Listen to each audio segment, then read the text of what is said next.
Punjabi radio USA ਸੁਣ ਰਹੇ ਸਾਰੇ ਸਰੋਤਿਆਂ ਨੂੰ ਬਲਵਿੰਦਰ ਕੌਰ ਵੱਲੋਂ ਪਿਆਰ ਭਰੀ ਸਤਿ ਸ਼੍ਰੀ ਅਕਾਲ। ਪ੍ਰੋਗਰਾਮ ਖਬਰ ਤੇ ਨਜ਼ਰ ਪ੍ਰੋਗਰਾਮ ਦੇ ਵਿੱਚ ਹੋਣਗੇ ਸਾਡੇ ਨਾਲ ਬਲਦੇਵ ਬੰਨੂ ਜੀ ਦੱਸਣਗੇ ਭਾਰਤ ਵਿੱਚ ਪੰਜਾਬ ਦੇ ਵਿੱਚ ਕੀ ਕੁਝ ਵਾਪਰਿਆ।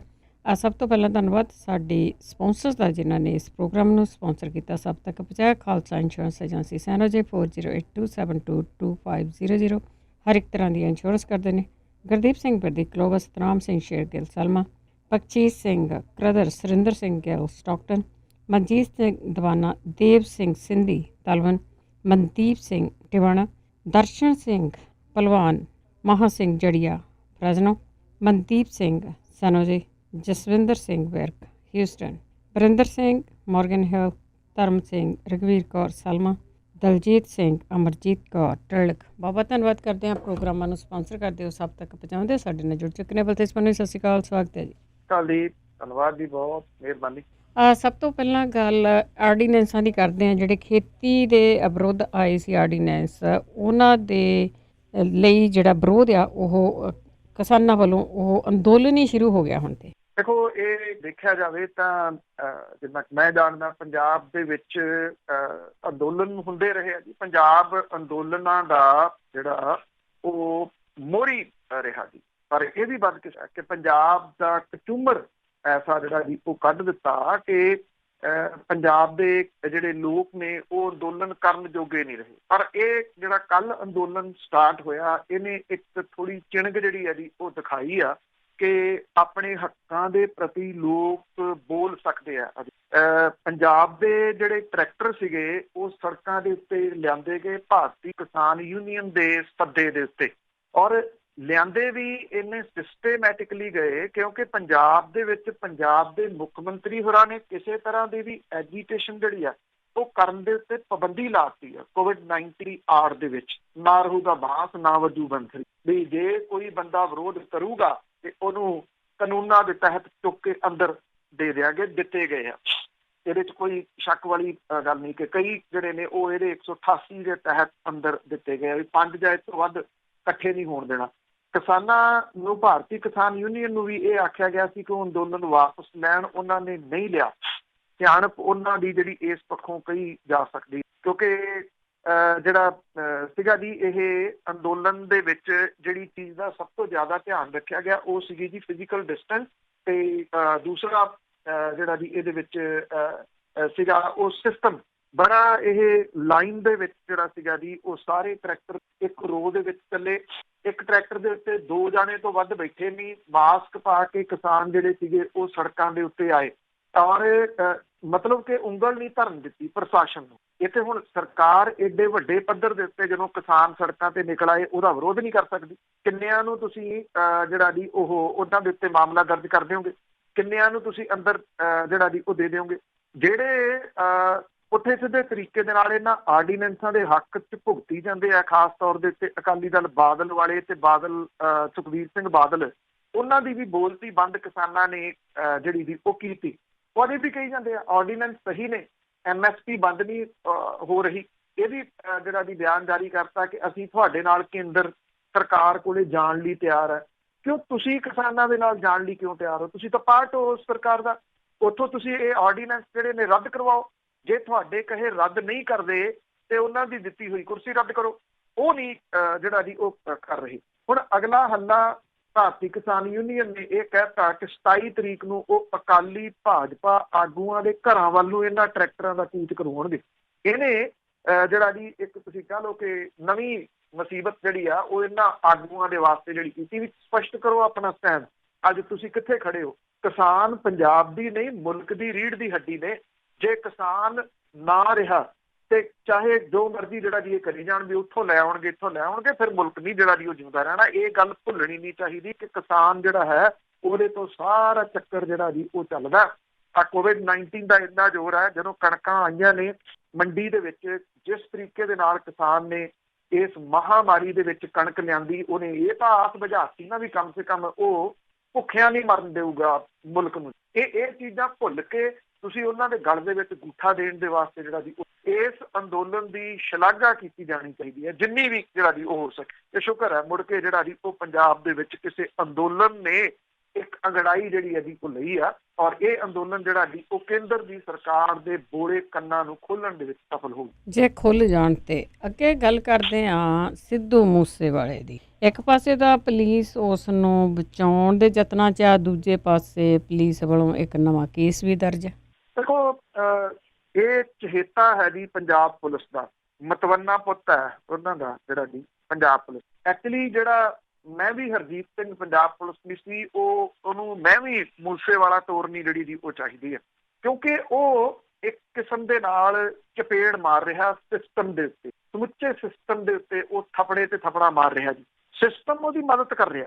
ਜਿਵੇਂ ਜਿਹੜੇ ਤਰੀਕੇ ਦੇ ਨਾਲ ਉਹਨੇ ਇਹ ਗੋਲੀਆਂ ਚਲਾਈਆਂ, ਇੱਕ ਆਡੀਓ ਵਾਇਰਲ ਹੋ ਗਈ ਇੱਕ ASI ਦੀ, ਜਿਹਦੇ ਵਿੱਚ ਉਹ ਦੱਸਦਾ ਵੀ ਕੋਈ ਟੋਏ ਗਨ ਨਹੀਂ। ਉਹ ਕਹਿੰਦਾ ਅਸੀਂ ਤਾਂ ਉੱਥੋਂ ਜਿਹੜਾ ਜੀ ਅਸਲਾ ਜਾਰੀ ਕਰਵਾਇਆ, AK-47 ਜਾਰੀ ਕਰਵਾਈ ਹੈ, ਪਿਸਤੌਲ ਜਿਹੜਾ ਜਾਰੀ ਕਰਵਾਇਆ ਇਹਨੇ, ਉਹਦੇ ਰੀਅਲ ਜਿਹੜੇ ਸੀ ਉਹਨਾਂ ਦੇ ਨਾਲ ਫਾਇਰਿੰਗ ਕੀਤੀ। ਪੁਲਿਸ ਜਿਹੜੀ ਆ ਉਹ ਅਦਾਲਤ ਦੇ ਵਿੱਚ ਦੱਸ ਰਹੀ ਹੈ ਕਿ ਟੋਏ ਗਨ, ਪੁਲਿਸ ਨੇ ਇੰਨੀ ਮਦਦ ਕੀਤੀ। ਇਹਨੇ ਪੁਲਿਸ ਨੂੰ ਜਿਹੜਾ ਜੀ ਉਹ ਟਿਕ ਜਾਣਿਆ। ਜਿਹੜਾ ਨਵਾਂ ਇਹਦਾ ਗਾਣਾ ਆਇਆ ਜਿਹਦੇ ਵਿੱਚ ਉਹ ਕਹਿੰਦਾ ਕਿ ਮੈਂ ਸੰਜੇ ਦੱਤ ਦੇ ਬਰਾਬਰ ਦੇ ਉੱਤੇ ਆ ਗਿਆ, ਕਿਉਂਕਿ ਉਹਦੇ ਵਾਲਾ ਕੇਸ AK-47 ਵਾਲਾ ਮੇਰੇ ਉੱਤੇ ਪੈ ਗਿਆ। ਇਸ ਮੂਰਖ ਨੂੰ ਜਿਹੜਾ ਜੀ ਕੋਈ ਦੱਸਣ ਵਾਲਾ ਨਹੀਂ ਕਿ ਦੱਤ ਪਰਿਵਾਰ ਨੂੰ ਪੁੱਛੋ ਜਾ ਕੇ ਕਿ ਉਹਨਾਂ ਦਾ ਕੀ ਹਸ਼ਰ ਹੋਇਆ। TADA ਜਿਹੜਾ ਟਾਡਾ ਸੀ, ਸ਼ਾਇਦ ਇਹਨੂੰ ਤਾਂ ਫੁੱਲ ਫਾਰਮ ਵੀ ਉਹਦੀ ਨਾ ਪਤਾ ਹੋਵੇ ਕਿ ਉਹਦੀ ਫੁੱਲ ਫਾਰਮ ਜਿਹੜੀ ਉਹ ਕੀ ਸੀਗੀ ਟਾਡਾ ਦੀ। ਔਰ ਟਾਡਾ ਦੇ ਪੱਟੇ ਹੋਏ ਜਿਹੜੇ ਲੋਕ ਨੇ, ਟਾਡਾ ਦੇ ਮਾਰ ਝੱਲ ਰਹੇ ਜਿਹੜੇ ਲੋਕ ਨੇ, ਉਹਨਾਂ ਦਾ ਕੀ ਬਣਿਆ। ਪ੍ਰੋਫੈਸਰ ਦਵਿੰਦਰਪਾਲ ਸਿੰਘ ਭੁੱਲਰ ਹੋਰਾਂ ਦੀ ਇੱਕ ਮਿਸਾਲ ਹੈ। ਉਹਨਾਂ ਨੂੰ ਮਤਲਬ ਕਿ ਉਹਨਾਂ ਦੀ ਜ਼ਿੰਦਗੀ ਦੇ ਬਿਹਤਰੀਨ ਸਾਲ ਉਹਨਾਂ ਨੂੰ ਜੇਲ੍ਹ 'ਚ ਕੱਟਣੇ ਪੈ ਗਏ, ਤੇ ਅੱਜ ਉਹਨਾਂ ਦੀ ਮਾਨਸਿਕ ਅਵਸਥਾ ਕਿਹੋ ਜਿਹੀ ਹੈ ਇਹ ਕਿਸੇ ਨੂੰ ਭੁੱਲ ਹੈ। 28, 29 ਸਾਲ ਤੋਂ ਲੋਕ ਟਾਡਾ ਦੇ ਅਧੀਨ ਜਿਹੜੇ ਕੇਸਾਂ ਦਾ ਸਾਹਮਣਾ ਕਰ ਰਹੇ ਸੀ, ਉਹਨਾਂ ਨੂੰ ਪੈਰੋਲ ਤੱਕ ਨਹੀਂ ਮਿਲ ਰਹੀ। ਅੱਜ ਇਹ ਕਹਿੰਦਾ ਹੈ ਕਿ ਜੱਟ ਜਿਹੜਾ ਜੀ ਉਹ ਹੁਣ ਰੀਅਲ ਜੱਟ ਬਣ ਗਿਆ, ਚੋਬਰ ਬਣ ਗਿਆ ਉਹ, ਕਿਉਂਕਿ ਉਹਦੇ ਉੱਤੇ ਇਹੋ ਜਿਹਾ ਕੇਸ ਜਿਹੜਾ ਉਹ ਪੈ ਗਿਆ। ਬਚਾਉਣ ਦੇ ਯਤਨ ਤਾਂ ਕਿ ਜਿਹੜੇ ਮੋਹਾਲੀ ਦੇ ਵਿੱਚ ਇਹਦੇ ਉੱਤੇ ਮਾਮਲਾ ਇੱਕ ਹੋਰ ਕ੍ਰਾਈਮ ਬ੍ਰਾਂਚ ਨੇ ਦਰਜ ਕਰ ਲਿਆ ਇਸੇ ਗਾਣੇ ਨੂੰ ਲੈ ਕੇ ਕਿ ਉਹ ਹਥਿਆਰਾਂ ਨੂੰ ਪ੍ਰਮੋਟ ਕਰਦਾ। ਹਥਿਆਰਾਂ ਨੂੰ ਤਾਂ ਡੇ ਫਸਟ ਤੋਂ ਪ੍ਰਮੋਟ ਕਰਦਾ, ਪਰ ਉਹਦਾ ਵੱਡੇ ਘਰੇ ਆਉਣਾ ਜਾਣਾ, ਜਿੱਥੇ VIP ਮਹਿਮਾਨ ਆਉਂਦੇ ਆ ਤੇ ਉੱਥੇ ਇਹਨੂੰ ਸੱਦ ਕੇ ਇਹਦੇ ਤੋਂ ਫਿਰ ਗਾਣਾ ਗਵਾਉਂਦੇ ਆ ਜੀ। ਜਿਹੜੀ ਬੀਬੀ ਤੇ ਪਾਕਿਸਤਾਨ ਤੋਂ ਆਈ ਹੋਈ ਆ ਉਹ ਖਾਸ ਤੌਰ ਦੇ ਉੱਤੇ ਉਹ ਇਹਦੇ ਤੋਂ ਗੀਤ ਗਵਾਉਂਦੇ ਆ, ਜਿਹਦੇ ਕਰਕੇ ਇਹਨੂੰ ਪੰਜਾਬ ਜਿਹੜਾ ਜੀ ਉਹ ਪੁੱਛਣ ਵਾਲਾ ਕੋਈ ਨਹੀਂ। ਹੁਣ ਪੁਲਿਸ ਕਹਿੰਦੀ ਆ ਕਿ ਜਿਹੜੀ ਸੰਗਰੂਰ ਦੇ ਵਿੱਚ ਇਹਦੀ ਅਦਾਲਤ ਦੇ ਵਿੱਚੋਂ ਇਹਨੂੰ ਜ਼ਮਾਨਤ ਮਿਲੀ ਆ ਟੋਏ ਗਨ ਕਹਿ ਕੇ, ਅਸੀਂ ਉਹਦਾ ਵਿਰੋਧ ਕਰਨ ਦੇ ਵਾਸਤੇ ਹਾਈ ਕੋਰਟ ਜਾਵਾਂਗੇ। ਸਵਾਲ ਇਹ ਆ ਕਿ ਪੁਲਿਸ ਪਹਿਲਾਂ FIR ਲਿਖਦੀ ਆ, ਉਹਦੇ ਵਿੱਚ ਇਹ ਕਹਿੰਦੀ ਆ ਕਿ ਉਹਨੇ ਫਾਇਰਿੰਗ ਜਿਹੜੀ ਆ ਜੀ ਉਹ ਕੀਤੀ। ASI ਦੀ ਆਡੀਓ ਆ ਗਈ, ਉਹੋ ਹੀ ਪੁਲਿਸ ਅਦਾਲਤ ਦੇ ਵਿੱਚ ਜਾ ਕੇ ਕਹਿੰਦੀ ਆ ਕਿ ਟੋਏ ਗਨ ਸੀ। ਉਹੋ ਹੀ ਪੁਲਿਸ ਹੁਣ ਕਹਿੰਦੀ ਆ ਅਸੀਂ ਹਾਈ ਕੋਰਟ ਦੇ ਵਿੱਚ ਜਾ ਕੇ ਇਹਦੀ ਜ਼ਮਾਨਤ ਦਾ ਵਿਰੋਧ ਕਰਾਂਗੇ। ਸਮਝ ਨਹੀਂ ਆਉਂਦੀ ਕਿਹੜੀ ਗੱਲ ਨੂੰ ਸਹੀ ਮੰਨੀਏ। ਅਜੇ ਜ਼ਮਾਨਤ ਉਹਦੀ ਇੱਕ ਪਿਸਟਲ ਵਾਲੇ ਮਾਮਲੇ 'ਚ ਹੋਈ ਆ, AK-47 ਵਾਲਾ ਮਾਮਲਾ ਤਾਂ ਖੜਾ। ਤੁਹਾਨੂੰ ਹਾਈ ਕੋਰਟ ਜਾਣ ਦੀ ਕੀ ਲੋੜ ਹੈ? ਉਹਦੀ ਪੈਰਵਾਈ ਕਰ ਲਓ ਤੁਸੀਂ। ਉਹਦੀ ਪੈਰਵਾਈ ਜਿਹੜੀ ਜੀ ਕਰਕੇ ਉਸ ਬੰਦੇ ਨੂੰ ਮੱਤ ਤਾਂ ਦਿਓ ਇੱਕ ਵਾਰੀ ਕਿ ਉਹ ਨਵੀਂ ਜਨਰੇਸ਼ਨ ਨੂੰ ਕਿਸ ਪਾਸੇ ਵੱਲ ਲਿਜਾ ਰਿਹਾ ਜੀ, ਕਿਵੇਂ ਉਹਨਾਂ ਦੀਆਂ ਨਾੜਾਂ ਦੇ ਵਿੱਚ ਇਹ ਚੀਜ਼ਾਂ ਇੰਜੈਕਟ ਜਿਹੜਾ ਉਹ ਕਰੀ ਜਾ ਰਿਹਾ। ਕਿ ਕੀ ਹੁਣ ਟਾਡਾ ਲੱਗਣ ਦੇ ਨਾਲ ਕੋਈ ਜੱਟ ਬਣੂਗਾ ਜੀ? ਟਾਡਾ ਲੱਗਣ ਦੇ ਨਾਲ ਉਹ ਮਰਦ ਬਣੂਗਾ ਜੀ? ਇਹ ਗੱਲਾਂ ਉਹ ਜਿਹੜਾ ਜੀ ਉਹ ਦੱਸ ਰਿਹਾ ਉਹਦੇ ਵਿੱਚ ਆਪਣੇ ਗਾਣੇ ਦੇ ਵਿੱਚ। ਔਰ ਜਿਹੜੇ ਉਹਦੇ ਟਰੋਲ ਆਰਮੀ ਦਾ ਪਾਰਟ ਬਣੀ ਪਈ ਨਵੀਂ ਜਨਰੇਸ਼ਨ ਆ, ਉਹ ਭੇਡਾਂ ਵਾਂਗੂ ਮਿਆਂ ਉਹਦੇ ਪਿੱਛੇ ਜਿਹੜਾ ਜੀ ਉਹ ਕਰੀ ਜਾ ਰਹੇ ਨੇ। ਬੁੱਧੀਜੀਵੀ ਵਰਗ ਸਾਡਾ ਜਿਹੜਾ ਜੀ ਉਹ ਚੁੱਪ ਕਰਕੇ ਇਸ ਮਾਮਲੇ ਦੇ ਉੱਤੇ ਬਹਿ ਗਿਆ। ਉਹ ਤਾਂ ਬੋਲਦਾ ਹੀ ਨਹੀਂ ਕਿਸੇ ਵੀ ਮਸਲੇ ਤੇ ਜਿਹੜਾ ਜੀ ਉਹ ਨਹੀਂ।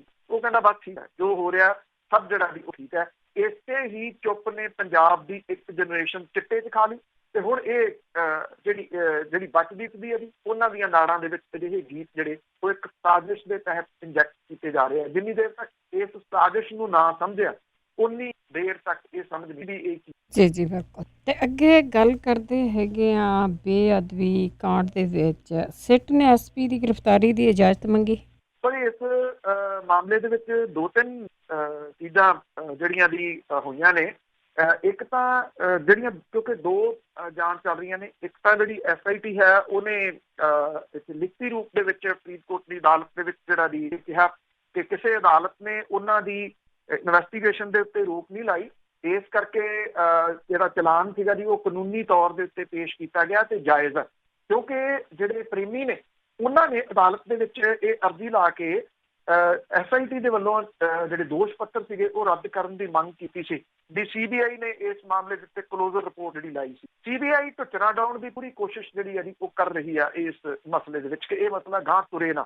ਉਧਰ ਜਿਹੜੇ ਦੂਸਰੀ ਸਿੱਟ ਹੈ ਜਿਹੜੀ ਗੋਲੀकांड ਦੀ ਜਾਂਚ ਕਰ ਰਹੀ ਹੈ, ਉਹਨਾਂ ਨੇ SP ਬਲਜੀਤ ਸਿੰਘ ਦੀ ਗ੍ਰਿਫਤਾਰੀ ਦੇ ਵਾਸਤੇ ਕਾਰਵਾਈ ਸ਼ੁਰੂ ਕੀਤੀ ਹੈ।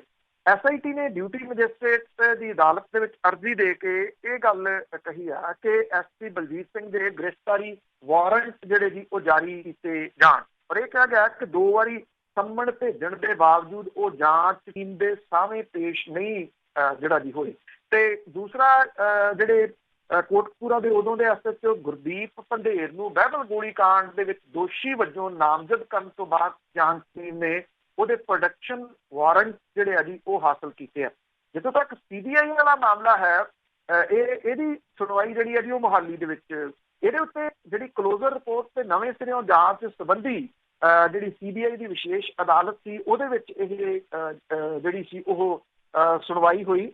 ਔਰ ਅਦਾਲਤ ਨੇ ਇਹ ਕਿਹਾ ਕਿ ਅਗਲੀ ਤਰੀਕ ਦੇ ਉੱਤੇ ਵਕੀਲਾਂ ਨੂੰ ਦਲੀਲਾਂ ਰੱਖਣ ਦਾ ਮੌਕਾ ਦਿੱਤਾ ਜਾਊਗਾ। ਇਸ ਲਈ ਸਾਰੀਆਂ ਧਿਰਾਂ ਅਗਲੀ ਸੁਣਵਾਈ ਤੱਕ ਆਪੋ ਆਪਣੇ ਦਸਤਾਵੇਜ਼ ਸਬਮਿਟ ਕਰਵਾਉਣ। ਅਦਾਲਤ ਨੇ ਕਰੋਨਾ ਵਾਇਰਸ ਦੇ ਚੱਲਦਿਆਂ ਜਿਹੜੇ ਇਹਦੇ ਵਿੱਚ ਐਪਲੀਕੈਂਟ ਸੀਗੇ ਉਹਨਾਂ ਨੂੰ ਪੇਸ਼ੀ ਤੋਂ ਛੋਟ ਜਿਹੜੀ ਉਹ ਦਿੱਤੀ ਹੋਈ ਆ। ਇਸ ਮਾਮਲੇ ਦੇ ਉੱਤੇ ਪੰਜਾਬ ਸਰਕਾਰ, ਸ਼ਿਕਾਇਤਕਰਤਾਵਾਂ, ਡੇਰਾ ਸਿਰਸਾ ਦੇ ਵਕੀਲਾਂ ਦੇ ਵਿਚਾਲੇ ਭਖਵੀਂ ਬਹਿਸ ਹੋਈ। CBI ਨੇ ਮੰਗ ਇਹ ਕਿ ਜਦੋਂ ਤੱਕ ਸੁਪਰੀਮ ਕੋਰਟ ਦੀ ਅਦਾਲਤ ਦੇ ਵਿੱਚ ਰਿਵਿਊ ਪਟੀਸ਼ਨ ਦਾ ਨਿਬੇੜਾ ਨਹੀਂ ਹੋ ਜਾਂਦਾ ਉਦੋਂ ਤੱਕ ਮੁਹਾਲੀ ਅਦਾਲਤ ਦੇ ਵਿੱਚ ਸੁਣਵਾਈ ਮੁਲਤਵੀ ਕੀਤੀ ਜਾਵੇ। CBI ਨੇ ਦੁਹਰਾਇਆ ਕਿ ਪੰਜਾਬ ਪੁਲਿਸ ਦੀ ਸਿੱਟ ਨੂੰ ਜਾਂਚ ਕਰਨ ਦਾ ਕੋਈ ਅਧਿਕਾਰ ਨਹੀਂ, ਕਿਉਂਕਿ ਇੱਕ ਕੇਸ ਦੇ ਵਿੱਚ 2 ਵੱਖੋ ਵੱਖ ਏਜੰਸੀਆਂ ਜਾਂਚ ਨਹੀਂ ਜਿਹੜਾ ਜੀ ਉਹ ਕਰ ਸਕਦੀਆਂ। CBI ਜਾਣ ਬੁੱਝ ਕੇ ਵਕੀਲਾਂ ਨੇ ਇਹ ਕਿਹਾ ਕਿ ਇਸ ਕੇਸ ਨੂੰ ਲਮਕਾ ਰਹੀ ਹੈ। ਵਕੀਲ ਦੂਸਰੇ ਨੇ ਕਿਹਾ ਕਿ ਜਦੋਂ ਤੱਕ ਕੇਂਦਰ ਸਰਕਾਰ ਦੇ ਵੱਲੋਂ ਡੀਨੋਟੀਫਾਈ ਕਰਕੇ CBI ਨੂੰ ਲਾਂਭੇ ਨਹੀਂ ਕੀਤਾ ਜਾਂਦਾ ਉਦੋਂ ਤੱਕ CBI ਦੇ ਕੰਮ ਦੇ ਵਿੱਚ ਦਖਲ ਨਹੀਂ ਦਿੱਤਾ ਜਿਹੜਾ ਜੀ ਉਹ ਜਾ ਸਕਦਾ। ਇੱਥੇ ਇੱਕ ਹੈਰਾਨੀਜਨਕ ਤੇ ਟੈਕਨੀਕਲ ਵੱਡੀ ਗੱਲ ਜਿਹੜੀ ਦੀ ਇਹ ਹੋਈ ਕਿ ਪੰਜਾਬ ਸਰਕਾਰ ਦੇ ਵੱਲੋਂ ਸੁਪਰੀਮ ਕੋਰਟ ਦੇ ਸੀਨੀਅਰ ਵਕੀਲ ਹਰੇਨ ਰਾਵਲ ਨੇ ਪੇਸ਼ ਹੋਣਾ ਸੀ, ਪਰ ਉਹ ਸਮੇਂ ਸਿਰ ਅਦਾਲਤ ਹੀ ਨਹੀਂ ਪਹੁੰਚੇ। ਤੁਸੀਂ ਜਿਹੜਾ ਜੀ ਉਹ ਇਸ਼ਾਰਾ ਸਮਝ ਲੈਣਾ ਕਿ ਇਹ ਕਹਾਣੀ ਕਿੱਧਰ ਨੂੰ ਹੋ ਜਾਂਦੀ ਹੈ ਤੇ ਸਰਕਾਰਾਂ ਕਹਿੰਦੀਆਂ ਕੀ ਨੇ ਤੇ ਕਰਦੀਆਂ ਕੀ ਨੇ। ਇੱਕ ਅਹਿਮ ਸੁਣਵਾਈ ਹੋਵੇ ਉਹਦੇ ਵਿੱਚ ਵਕੀਲ ਸਮੇਂ ਸਿਰ ਨਾ ਪਹੁੰਚ ਸਕੇ ਤੇ ਫੀਸਾਂ ਦੇ ਜਿਹੜੇ ਢੇਰ ਆ ਉਹ ਖਜ਼ਾਨੇ ਦੇ ਵਿੱਚ। ਇਹ ਅੱਜ ਤੋਂ ਨਹੀਂ, ਬਹੁਤ ਦੇਰ ਤੋਂ ਹੀ ਹੋ ਰਿਹਾ ਜਦੋਂ ਵੀ ਇਸ ਤਰ੍ਹਾਂ ਹੁੰਦਾ। ਤੇ ਅੱਗੇ ਗੱਲ ਕਰਦੇ ਆ ਦੂਬੇ ਦੇ ਮਾਮਲੇ ਦੇ ਵਿੱਚ ਸੁਪਰੀਮ ਕੋਰਟ ਨੇ ਉੱਤਰ ਪ੍ਰਦੇਸ਼ ਦੀ ਸਰਕਾਰ ਨੂੰ ਝਾੜ ਪਾਈ। ਸੁਪਰੀਮ ਕੋਰਟ ਨੇ ਇਹ ਗੱਲ ਕਹੀ ਹੈ ਜੀ ਕਿ ਇਹ ਸੰਸਥਾ ਦੀ ਨਾਕਾਮੀ ਹੈ ਕਿ ਵਿਕਾਸ ਦੂਬੇ ਵਰਗਾ ਬੰਦਾ ਜਿਹਦੇ ਖਿਲਾਫ ਕਈ ਕੇਸ ਦਰਜ ਹੋਣ ਦੇ ਬਾਵਜੂਦ ਉਹਨੂੰ ਜ਼ਮਾਨਤ ਮਿਲੀ ਹੋਈ ਸੀ। ਸਿਖਰਲੀ ਅਦਾਲਤ ਨੇ ਉੱਤਰ ਪ੍ਰਦੇਸ਼ ਸਰਕਾਰ ਨੂੰ ਇਹ ਕਿਹਾ ਕਿ ਉਹ ਗੈਂਗਸਟਰ ਦੇ ਐਨਕਾਊਂਟਰ ਦੇ ਬਾਰੇ ਬਣਾਈ ਜਾਂਚ ਕਮੇਟੀ ਸੁਪਰੀਮ ਕੋਰਟ ਦੇ ਸਾਬਕਾ ਜੱਜ ਤੇ ਇੱਕ ਜਿਹੜਾ ਰਿਟਾਇਰਡ ਆਫੀਸਰ ਹੈ ਉਹਨੂੰ ਇਹਦੇ ਵਿੱਚ ਜਿਹੜਾ ਜੀ ਉਹ ਸ਼ਾਮਲ ਕਰੇ। ਇਹ ਜਿਹੜੀ ਦੀ ਗੱਲ ਸੁਪਰੀਮ ਕੋਰਟ ਨੇ ਆਖੀ। ਔਰ ਚੀਫ ਜਸਟਿਸ ਦੀ ਅਗਵਾਈ ਵਾਲੇ ਬੈਂਚ ਨੇ ਇਹ ਕਿਹਾ ਕਿ ਇਹ ਸੰਸਥਾ ਦੀ ਨਾਕਾਮੀ ਹੈ ਕਿ ਜਿਹੜਾ ਬੰਦਾ ਸਲਾਖਾਂ ਪਿੱਛੇ ਹੋਣਾ ਚਾਹੀਦਾ ਸੀ ਉਹਨੂੰ ਜ਼ਮਾਨਤ ਮਿਲੀ ਹੋਈ ਸੀ। ਜੱਜਾਂ ਨੇ ਇਹ ਕਿਹਾ ਕਿ ਉਹ ਇਸ ਗੱਲ ਨੂੰ ਵੇਖ ਕੇ ਹੈਰਾਨ ਨੇ ਔਰ ਬੈਂਚ ਨੇ UP ਸਰਕਾਰ ਨੂੰ ਇਹ ਕਿਹਾ ਕਿ ਕਾਨੂੰਨ ਦਾ ਰਾਜ ਬਰਕਰਾਰ ਰੱਖਣਾ ਪਊਗਾ ਔਰ ਇਹ ਤੁਹਾਡਾ ਫਰਜ਼ ਹੈ। UP ਸਰਕਾਰ ਦੇ ਵੱਲੋਂ ਪੇਸ਼ ਹੋਏ ਸੋਲਿਸਿਟਰ ਜਨਰਲ ਤੁਸ਼ਾਰ ਮਹਿਤਾ ਨੂੰ ਅਦਾਲਤ ਨੇ ਕਿਹਾ ਕਿ ਜੇ ਕੁਝ ਘਟਨਾਵਾਂ ਰਾਜ ਦੇ ਮੁੱਖ ਮੰਤਰੀ ਤੇ ਉਪ ਮੁੱਖ ਮੰਤਰੀ ਦੇ ਬਿਆਨਾਂ ਤੋਂ ਬਾਅਦ ਵਾਪਰਦੀਆਂ ਨੇ ਉਹਨਾਂ ਪੱਖਾਂ ਨੂੰ ਘੋਖਿਆ ਜਾਵੇ। ਦੂਬੇ ਤੇ ਉਹਦੇ ਸਹਿਯੋਗੀਆਂ ਨੂੰ ਮੁਕਾਬਲਿਆਂ ਵਿੱਚ ਹਲਾਕ ਕੀਤੇ ਜਾਣ ਦੀ ਅਦਾਲਤੀ ਨਿਗਰਾਨੀ ਅਧੀਨ ਜਾਂਚ ਲਈ ਸੁਪਰੀਮ ਕੋਰਟ ਦੇ ਵਿੱਚ ਕਈ ਪਟੀਸ਼ਨਾਂ ਜਿਹੜੀਆਂ ਦੀ ਉਹ ਦਾਇਰ ਕੀਤੀਆਂ ਗਈਆਂ ਨੇ। ਬੈਂਚ ਨੇ ਉਹਨਾਂ ਅਦਾਲਤੀ ਹੁਕਮਾਂ ਬਾਰੇ ਵੀ ਰਿਪੋਰਟ ਤਲਬ ਕੀਤੀ ਆ ਜਿਹੜੀ ਦੂਬੇ ਦੇ ਨਾਲ ਸੰਬੰਧਿਤ ਕੇਸਾਂ ਦੇ ਵਿੱਚ ਦਿੱਤੇ ਜਿਹੜਾ ਜੀ ਉਹ ਗਏ ਸਨ। ਪਰ ਇਸ ਮਾਮਲੇ ਦੇ ਵਿੱਚ ਇੱਕ ਬੜਾ ਜਿਹੜਾ ਜੀ ਹੈਰਾਨੀਜਨਕ ਪੱਖ ਇਹ ਸਾਹਮਣੇ ਆ ਰਿਹਾ ਕਿ ਕਿਸੇ ਸਮੇਂ ਪੰਜਾਬ ਦੇ ਵਿੱਚ ਪੁਲਿਸ ਚੀਫ ਰਹੇ ਜਿਨ੍ਹਾਂ ਦਾ ਇੱਕ ਬਿਆਨ ਉਸ ਵੇਲੇ ਬੜਾ ਚਰਚਿਤ ਹੋਇਆ ਸੀਗਾ, ਬੁਲਟ ਫਾਰ ਬੁਲਟ, ਜਿਹੜੇ ਜੂਲੀਓ ਰਿਬੇਰੋ ਜਿਹੜੇ ਸੀਗੇ ਜੀ ਉਹਨਾਂ ਨੇ ਇੱਕ ਜਿਹੜੀ ਜੀ ਉਹ ਚਿੱਠੀ ਲਿਖੀ ਹੈ ਇਸ ਮਾਮਲੇ ਦੇ ਐਨਕਾਊਂਟਰ ਦੇ ਉੱਤੇ ਟਿੱਪਣੀ ਕੀਤੀ ਹੈ। ਇਹ ਕਿਹਾ ਕਿ ਪੁਲਿਸ ਨੇ ਅਦਾਲਤਾਂ ਦੀ ਭੂਮਿਕਾ ਨੂੰ ਖਤਮ ਕਰ ਦਿੱਤਾ। ਉਹਨਾਂ ਇਹ ਗੱਲ ਕਹੀ ਆ ਕਿ ਜਿਹੜੇ ਇਨਵੈਸਟੀਗੇਸ਼ਨ ਕਰਨ ਵਾਲੇ ਆ ਉਹਨਾਂ ਨੂੰ ਇੰਨੀ ਤਾਕਤ ਨਹੀਂ ਦੇ ਦੇਣੀ ਚਾਹੀਦੀ ਕਿ ਉਹ ਖੁਦ ਹੀ ਫੈਸਲੇ ਲੈ ਕੇ ਅਪਰਾਧੀਆਂ ਨੂੰ ਸਜ਼ਾਵਾਂ ਦੇਣ ਲੱਗ ਪੈਣ। ਇਹ ਜਿਹੜੀ ਇਹ ਟਿੱਪਣੀ ਜਿਹੜੀ ਹੈ ਜੀ ਜੂਲੀਓ ਰਿਬੇਰੋ ਜਿਹੜੇ ਨੇ ਉਹ ਕਰ ਰਹੇ ਨੇ, ਜਿਨ੍ਹਾਂ ਨੇ ਪੰਜਾਬ ਦੇ ਵਿੱਚ ਬੁਲਟ ਫਾਰ ਬੁਲਟ ਜਿਹੜਾ ਸੀਗਾ ਜੀ ਉਹ ਲੈ ਕੇ ਆਂਦਾ ਸੀ। ਇਹ ਟਿੱਪਣੀ ਅੱਜ ਕਿਸੇ ਨੂੰ ਇਸ ਪੱਖੋਂ ਜਿਹੜੀ ਦੀ ਹੋ ਸਕਦੀ ਵੀ ਹਾਂ ਇੱਕ ਸਾਬਕਾ ਅਧਿਕਾਰੀ ਏਡੇ ਉੱਚੇ ਅਹੁਦਿਆਂ ਦੇ ਉੱਤੇ ਰਿਹਾ, ਵਾਕਿਆ ਹੀ ਇਹ ਤਾਂ ਮਨੁੱਖੀ ਅਧਿਕਾਰਾਂ ਦੀ ਗੱਲ ਜਿਹੜੀ ਕਰ ਰਿਹਾ, ਪਰ ਇਹ ਮਨੁੱਖੀ ਅਧਿਕਾਰ ਉਸ ਵੇਲੇ ਕਿੱਥੇ ਸਨ ਜਦੋਂ ਉਹ ਡੀਡੀ ਪੰਜਾਬ ਦੇ ਵਿੱਚ ਲੱਗੇ ਸਨ, ਔਰ ਉਹਨਾਂ ਦਾ ਇਹ ਬਿਆਨ ਬਹੁਤ ਚਰਚਿਤ ਹੋਇਆ ਸੀ। ਅੱਜ ਵੀ ਯਾਦ ਹੈ, ਹੋ ਸਕਦਾ ਲੋਕਾਂ ਨੂੰ ਭੁੱਲ ਗਿਆ ਹੋਵੇ। ਬੁਲਟ ਫਾਰ ਬੁਲਟ ਭੁੱਲਣ ਦੀ ਤਾਂ ਬਹੁਤ ਆਦਤ ਆ ਕੋਈ ਵੀ ਹੋਵੇ ਸਾਨੂੰ। ਤੇ ਅੱਗੇ ਗੱਲ ਕਰਦੇ ਹਾਂ ਅਕਾਲੀ ਭਾਜਪਾ ਦੇ ਸਰਕਾਰ ਦੇ ਮੌਕੇ ਆਇਡੈਂਟੀਫਾਈ ਕੀਤੇ ਗਏ 70,000 ਨਕਲੀ ਬਜ਼ੁਰਗ। ਐਕਚੁਅਲੀ ਕੀ ਹੈ ਜੀ, ਇਹ ਜਿਹੜੀ ਸਿਆਸਤ ਹੈ ਨਾ ਜੀ ਉਹ ਇਹ ਸਾਰਾ ਕੁਝ ਕਰਦੀ ਹੈ। ਇਹ ਨੀਲੇ ਪੀਲੇ ਕਾਰਡਾਂ ਦੀ ਸਿਆਸਤ ਹੈ। ਜਦੋਂ ਕੋਈ 5 ਵਾਰੀ ਮੁੱਖ ਮੰਤਰੀ ਰਹਿ ਚੁੱਕਿਆ ਪ੍ਰਕਾਸ਼ ਸਿੰਘ ਬਾਦਲ ਹੋਰਾਂ ਵਰਗਾ ਬੰਦਾ ਇਹ ਗੱਲ ਕਹੇ ਕਿ ਜੀ ਅਸੀਂ ਪਹਿਲਾਂ ਦੇਖੋ ਆਟਾ ਦਾਲ ਸਕੀਮ ਦੇ ਉੱਤੇ ਲੱਖ ਬੰਦਾ ਹੁੰਦਾ ਸੀ, ਜਦੋਂ ਦੀ ਸਾਡੀ ਸਰਕਾਰ ਆਈ ਹੈ ਅਸੀਂ 5 ਲੱਖ ਬੰਦਾ ਆਟਾ ਦਾਲ ਸਕੀਮ ਤੇ ਕਰਤਾ। ਹੁਣ ਲੋਕ ਜਕਾਰਾ ਵਾਲੇ ਜਿਹੜੇ ਜੀ ਉਹ ਪਿੱਛੇ ਖੜੇ ਨਾਲ ਦੀ ਨਾਲ ਬੋਲੇ ਸੋ ਨਿਹਾਲ ਦਾ ਜਕਾਰਾ ਲਾਉਂਦੇ ਆ। ਇਹ ਗੱਲ ਭੁੱਲ ਕੇ ਕਿ ਆਟਾ ਦਾਲ ਸਕੀਮ ਤੋਂ ਲੱਥੇ ਕਿੰਨੇ ਆ, ਇਹ ਤਰੱਕੀ ਹੋ ਸਕਦੀ ਆ। ਆਟਾ ਦਾਲ ਸਕੀਮ ਤੇ ਹੋਰ ਕਿੰਨੇ ਜ਼ਿਆਦਾ ਲਾਤੇ, ਇਹਨੂੰ ਤੁਸੀਂ ਤਰੱਕੀ ਕਿਵੇਂ ਗਿਣ ਸਕਦੇ? ਇਹਨੂੰ ਤਰੱਕੀ ਥੋੜੀ ਕਿਹਾ ਜਾ ਸਕਦੀ। ਸਿਆਸਤਦਾਨਾਂ ਨੇ ਐਸਾ ਭੰਬਲ ਭੂਸੇ ਦੇ ਵਿੱਚ ਜਿਹੜਾ ਜੀ ਉਹ ਲੋਕਾਂ ਨੂੰ ਪਾਤਾ, ਇਸ ਤਰੀਕੇ ਦੇ ਨਾਲ ਜਿਹੜਾ ਜੀ ਉਹ ਪਾ ਲਿਆ ਤੇ ਲੋਕ ਇਹ ਚੀਜ਼ਾਂ ਨੂੰ ਤਰੱਕੀ ਜਿਹੜਾ ਜੀ ਉਹ ਸਮਝਣ ਲੱਗ ਗਏ ਕਿ ਆਹੀ ਤਰੱਕੀ ਆ। ਆਟਾ ਦਾਲ ਲੈ ਲਓ ਸਰਕਾਰ ਤੋਂ, ਅਸਲੇ ਦੇ ਲਾਇਸੈਂਸ ਲੈ ਲਓ ਸਰਕਾਰ ਤੋਂ। ਪਿਛਲੀ ਜਿਹੜੀ ਸਰਕਾਰ ਸੀ ਉਹਨੇ ਕੀ ਕੀਤਾ, ਧੜਾ ਧੜ ਜਿਹੜੀਆਂ ਸੀਗੀਆਂ ਜੀ ਉਹ ਬਜ਼ੁਰਗ ਪੈਨਸ਼ਨਾਂ ਜਿਹੜੀਆਂ ਬੁਢਾਪਾ ਪੈਨਸ਼ਨਾਂ ਲਾਤੀਆਂ। ਇਹ ਲਾਈਆਂ ਉਦੋਂ ਜਦੋਂ ਇਲੈਕਸ਼ਨਾਂ ਦਾ ਵਰ੍ਹਾ ਸੀਗਾ ਜ਼ਿਆਦਾ। ਜਿਹੜੀ ਸੰਗਰੂਰ ਸਭ ਤੋਂ ਟੌਪ ਤੇ ਰਿਹਾ, 12,573 ਜਿਹੜੀਆਂ ਸੀ ਉਹ ਪੈਨਸ਼ਨਾਂ ਲਾਈਆਂ।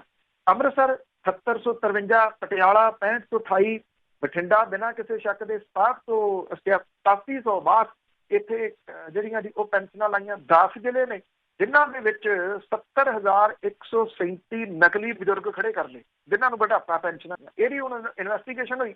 ਇਨਵੈਸਟੀਗੇਸ਼ਨ ਹੋ ਕੇ ਸਰਕਾਰ ਕਹਿੰਦੀ ਮੋੜੋ ਪੈਸਾ। ਹੁਣ ਜਿਹੜਾ ਜੀ ਡਿਪਟੀ ਕਮਿਸ਼ਨਰਾਂ ਦੀਆਂ ਡਿਊਟੀਆਂ ਲਾਤੀਆਂ ਕਿ ਉਹ ਹੁਣ ਰਿਕਵਰੀ ਕਰਵਾਉਣਗੇ। ਹਰ 15 ਦਿਨਾਂ ਤੋਂ ਬਾਅਦ ਉਹ ਇਹਦੀ ਮੀਟਿੰਗ ਲੈਣਗੇ, ਕਿੰਨੀ ਰਿਕਵਰੀ ਹੋ ਗਈ, ਕਿੰਨੀ ਰਹਿ ਗਈ।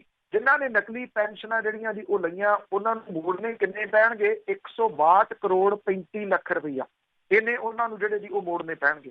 ਹੁਣ ਉਹ ਮੋੜ ਸਕਣਗੇ ਨਹੀਂ ਮੋੜ ਸਕਣਗੇ, ਉਹਨਾਂ ਦੇ ਉੱਤੇ ਕੀ ਕਾਰਵਾਈ ਹੋਊਗੀ ਉਹ ਬਾਅਦ ਵਾਲੀ ਜਿਹੜੀ ਗੱਲ ਹੈ।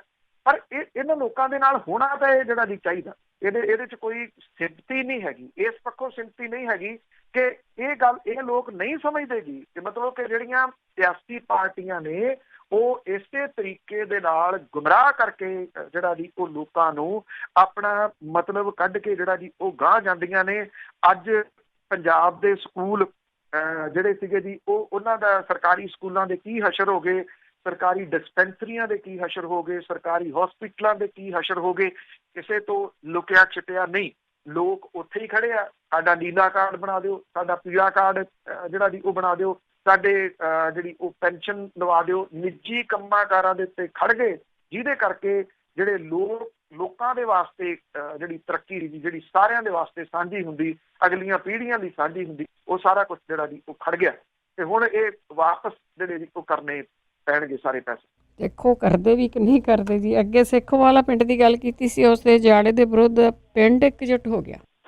ਬਿਲਕੁਲ ਜੀ, ਦੇਖੋ ਇਹ ਹਾਲਾਂਕਿ ਪਿਛਲੇ ਦਿਨੀ ਕਿਉਂਕਿ ਮੱਤੇਵਾੜਾ ਜੰਗਲ ਇੱਥੇ ਹੀ ਆਉਂਦਾ ਜੀ, ਇਹਦਾ ਮਾਮਲਾ ਵਾਹਵਾ ਭਖਿਆ ਹੋਇਆ ਅਜੇ ਵੀ ਜਿਹੜਾ ਜੀ ਉਹ ਮੁੱਖ ਮੰਤਰੀ ਹੋਰਾਂ ਨੇ ਇਹਦੇ ਉੱਤੇ ਇਹ ਤਾਂ ਜਿਹੜਾ ਜੀ ਬਿਆਨ ਦਿੱਤਾ ਸੀਗਾ ਕਿ ਮੱਤੇਵਾੜਾ ਜੰਗਲ ਨਹੀਂ ਉਜਾੜਿਆ ਜਾਊਗਾ, ਉਜਾੜ ਦੇਣਾ। ਜਿੱਧਰੋਂ ਸਿਆਸਤਦਾਨ ਕੋਈ ਕਹਿੰਦੇ ਨਾ ਆਹ ਕੰਮ ਨਹੀਂ ਹੋਊਗਾ, ਉਹ ਫਿਰ ਹੁੰਦਾ। ਜਿਹੜਾ ਕਹਿਣਗੇ ਅਸੀਂ ਕਰਨਾ ਉਹ ਹੁੰਦਾ ਨੀਗਾ। ਮੱਤੇਵਾੜਾ ਜੰਗਲ ਤਾਂ ਨਿਗਲਣਗੇ ਇਹ ਸੂਨਰ ਔਰ ਲੇਟਰ ਜਿਹੜਾ ਜੀ। ਇਹ ਉੱਥੇ ਹੀ ਏਰੀਆ ਸਾਰਾ ਪੈਂਦਾ, ਸ਼ੇਖੋਵਾਲ ਪਿੰਡ ਦਲਿਤ ਭਾਈਚਾਰੇ ਦਾ ਜਿਹੜਾ ਜੀ ਇਹ ਪਿੰਡ ਹੈ। ਮੈਂ ਇੱਕ ਦਿਨ ਦੇ ਵਿਸਥਾਰ ਦੱਸਿਆ ਸੀਗਾ ਕਿ ਕਿਵੇਂ ਇਹ ਪਿੰਡ ਜਿਹੜਾ ਜੀ ਉਹ ਵਸਿਆ, ਕਿਵੇਂ ਇਹਨਾਂ ਨੇ 36 ਵਰ੍ਹੇ ਲੰਬੀ ਲੜਾਈ ਜਿਹੜੀ ਸੁਪਰੀਮ ਕੋਰਟ ਤੱਕ ਲੜੀ। 5-5 ਕਿੱਲੇ ਜ਼ਮੀਨ ਦੇ ਵਾਹੁੰਦੇ ਆ, ਹੋਰ ਇਹਨਾਂ ਕੋਲੇ ਕੋਈ ਰੋਜ਼ੀ ਰੋਟੀ ਦਾ ਸਾਧਨ ਜਿਹੜਾ ਜੀ ਉਹ ਨਹੀਂ ਹੈਗਾ। ਸਰਕਾਰ ਨੇ ਇਹ ਵੜ ਲਿਆ ਪਿੰਡ, ਮਤਲਬ ਕਿ ਇਹ ਅਕਵਾਇਰ ਜਿਹੜਾ ਜੀ ਉਹ ਕਰ ਲਿਆ। ਸਰਕਾਰ ਦੇ ਨਾਂ ਤੇ ਜ਼ਮੀਨ ਚਲੇਗੀ। ਅਨਪੜ੍ਹ ਸਰਪੰਚ ਆ ਪਿੰਡ ਦੀ, ਉਹਦੇ ਤੋਂ ਉਹ ਕਹਿੰਦੀ ਕਿ ਮੇਰੇ ਤੋਂ ਸਾਈਨ ਕਰਾ ਲਏ ਜਿਹੜੇ ਜੀ ਸੱਦ ਕੇ ਅਧਿਕਾਰੀਆਂ ਨੇ, ਔਰ ਉਹ ਸਾਈਨ ਹੋਣ ਕਰਕੇ ਇਹਨਾਂ ਦਾ ਪਿੰਡ ਜਿਹੜਾ ਜੀ ਉਹ ਆ ਗਿਆ ਉਹਦੇ ਉਜਾੜੇ ਦੇ ਵਿੱਚ। ਔਰ ਸਾਰਾ ਪਿੰਡ ਨੂੰ ਜਿਹੜਾ ਜੀ 407 ਏਕੜ ਵਾਹੀਯੋਗ ਜਿਹੜੀ ਜ਼ਮੀਨ ਹੈ ਉਹ ਜਾ ਰਹੀ ਹੈ। ਹੁਣ ਸੇਖੋਵਾਲ ਪਿੰਡ ਜਿਹੜਾ ਜੀ ਕਿਉਂਕਿ ਉਹਨਾਂ ਨੂੰ ਬੂਸਟ ਮਿਲਿਆ ਵਿਰੋਧੀ ਧਿਰਾਂ ਦੇ ਵੱਲੋਂ ਵੀ, ਜਿਹੜੀ ਆਮ ਆਦਮੀ ਪਾਰਟੀ ਆ ਉਹਨੇ ਐਸਟੀ ਕਮਿਸ਼ਨ ਦਾ ਜਾ ਬੂਹਾ ਜਿਹੜਾ ਜੀ ਉਹ ਖੜਕਾਇਆ ਕਿ ਇਸ ਮਾਮਲੇ ਦੇ ਉੱਤੇ ਇਸ ਪਿੰਡ ਦੀ ਆਬਾਦੀ ਦੇ ਉਜਾੜੇ ਨੂੰ ਰੋਕਿਆ ਜਿਹੜਾ ਜੀ ਉਹ ਜਾਵੇ।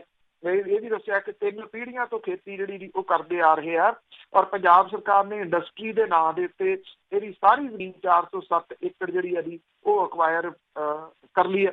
ਸੇਖੇਵਾਲ ਪਿੰਡ ਦੇ, ਕਿਉਂਕਿ ਗ੍ਰਾਮ ਸਭਾ ਦੀ ਜਾਣਕਾਰੀ ਬਹੁਤ ਘੱਟ ਲੋਕਾਂ ਨੂੰ ਹੈ ਕਿ ਗ੍ਰਾਮ ਸਭਾ ਇੱਕ ਬੜੀ ਪਾਵਰਫੁਲ ਜਿਹੜੀ ਜੀ ਉਹ ਸਭਾ ਹੈ ਜਿਹੜੀ ਕਿ ਕਿਸੇ ਵੀ ਫੈਸਲੇ ਨੂੰ ਉਲੱਘਣ ਦੇ ਵਾਸਤੇ ਸਹਾਈ ਹੋ ਸਕਦੀ ਹੈ। ਅੱਜ ਸੇਖੋਵਾਲ ਪਿੰਡ ਦੇ ਵਿੱਚ ਗ੍ਰਾਮ ਸਭਾ ਦਾ ਇਕੱਠ ਜਿਹੜਾ ਜੀ ਉਹ ਸੱਦਿਆ ਗਿਆ ਔਰ ਇਹ ਸਰਪੰਚ, ਪਿੰਡ ਦੀ ਸਰਪੰਚ ਦੇ ਵੱਲੋਂ ਸੱਦਿਆ ਗਿਆ ਔਰ ਇਹਦੇ ਸੰਬੰਧੀ ਜਾਣਕਾਰੀ ਪਿੰਡ ਵਾਸੀਆਂ, ਸਰਕਾਰ ਤੇ ਪੰਚਾਇਤੀ ਵਿਭਾਗ ਨੂੰ ਭੇਜੀ। ਹੁਣ ਸਰਪੰਚ ਜਿਹੜੀ ਕਹਿੰਦੀ ਹੈ ਕਿ ਅਫਸਰਾਂ ਨੇ ਗਲਤ ਤਰੀਕੇ ਦੇ ਨਾਲ ਉਹਨੂੰ ਧੋਖੇ 'ਚ ਰੱਖ ਕੇ ਮਤੇ ਦੇ ਉੱਤੇ ਸਾਈਨ ਜਿਹੜੇ ਸੀ ਉਹ ਕਰਵਾ ਲਏ, ਜਿਹਨੂੰ ਰੱਦ ਕਰਨ ਦੇ ਵਾਸਤੇ ਮਤਾ ਪਾਇਆ ਜਾਊਗਾ। ਗ੍ਰਾਮ ਸਭਾ ਕੋਲ ਇਹ ਪਾਵਰ ਹੈਗੀ ਹੈ ਜੀ ਵੈਸੇ। ਔਰ ਉਹਨੇ ਇਹ ਕਿਹਾ ਕਿ ਪਿੰਡ ਵਾਸੀਆਂ ਨੇ 36 ਸਾਲ ਕਾਨੂੰਨੀ ਲੜਾਈ ਲੜਨ ਤੋਂ ਬਾਅਦ ਪਿੰਡ ਦੀ ਜ਼ਮੀਨ ਪੰਚਾਇਤ ਦੇ ਨਾਂ ਕਰਵਾਈ ਸੀ। ਹੁਣ ਪਿੰਡ ਦੇ ਹਰ ਘਰ ਕੋਲੇ 5.5 ਏਕੜ ਜਿਹੜੀ ਜ਼ਮੀਨ ਹੈ ਜਿਹਦੇ ਉੱਤੇ ਖੇਤੀ ਜਿਹੜਾ ਜੀ ਉਹ ਕਰ ਰਹੇ। ਦੇਖੋ ਇਹੀ ਫਿਰ ਉੱਥੇ ਪੁਆਇੰਟ ਜਿਹੜਾ ਜੀ ਉਹ ਆ ਜਾਂਦਾ ਕਿ ਲੋਕਾਂ ਨੂੰ ਅਨਪੜ੍ਹ ਕਿਉਂ ਰੱਖਿਆ ਜਾਂਦਾ, ਤਾਂ ਕਿ ਉਹ ਜਿਹੜੇ ਸਿਆਸਤਦਾਨਾਂ ਦੇ ਫੈਸਲਿਆਂ ਦੇ ਉੱਤੇ ਕਿੰਤੂ ਨਾ ਕਰ ਸਕਣ। ਜੇ ਇਹੀ ਲੋਕ ਪੜ੍ਹੇ ਹੁੰਦੇ, ਇਹਨਾਂ ਨੂੰ ਸਕੂਲ ਮਿਲਿਆ ਹੁੰਦਾ, ਉੱਥੇ 8-10 ਪੜ੍ਹੀ ਹੁੰਦੀ ਜਿਹੜੀ ਸਰਪੰਚ ਹੈ ਉਹ ਪੜ੍ਹਦੀ ਪਹਿਲਾਂ ਇਸ ਕਾਗਜ਼ ਦੇ ਉੱਤੇ ਕੀ ਲਿਖਿਆ, ਉਹ ਤਿਆਰ ਕੀਤਾ ਅਫਸਰਾਂ ਨੇ, ਉਹਦੇ ਉੱਤੇ ਅਨਪੜ੍ਹ ਸੀ, ਉਹਦਾ ਅੰਗੂਠਾ ਉਹਦੇ ਉੱਤੇ ਜਿਹੜਾ ਜੀ ਉਹ ਲਵਾ ਲਿਆ।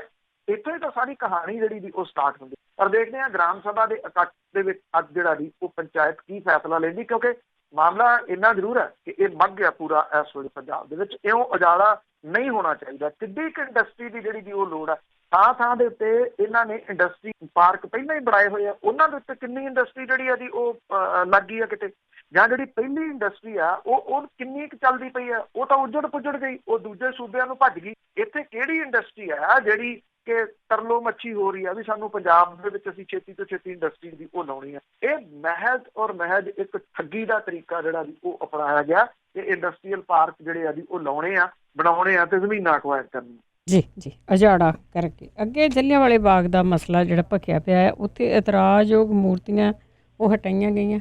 ਮੈਂ 2 ਦਿਨ ਪਹਿਲਾਂ ਤੁਹਾਨੂੰ ਦੱਸਿਆ ਸੀਗਾ ਜੀ ਕਿ ਉੱਥੇ ਕੁਝ ਮੂਰਤੀਆਂ ਲਾਈਆਂ ਗਈਆਂ ਨੇ ਜਿਹੜੀਆਂ ਨਗਨ ਟਾਈਪ ਦੀਆਂ ਸਨ।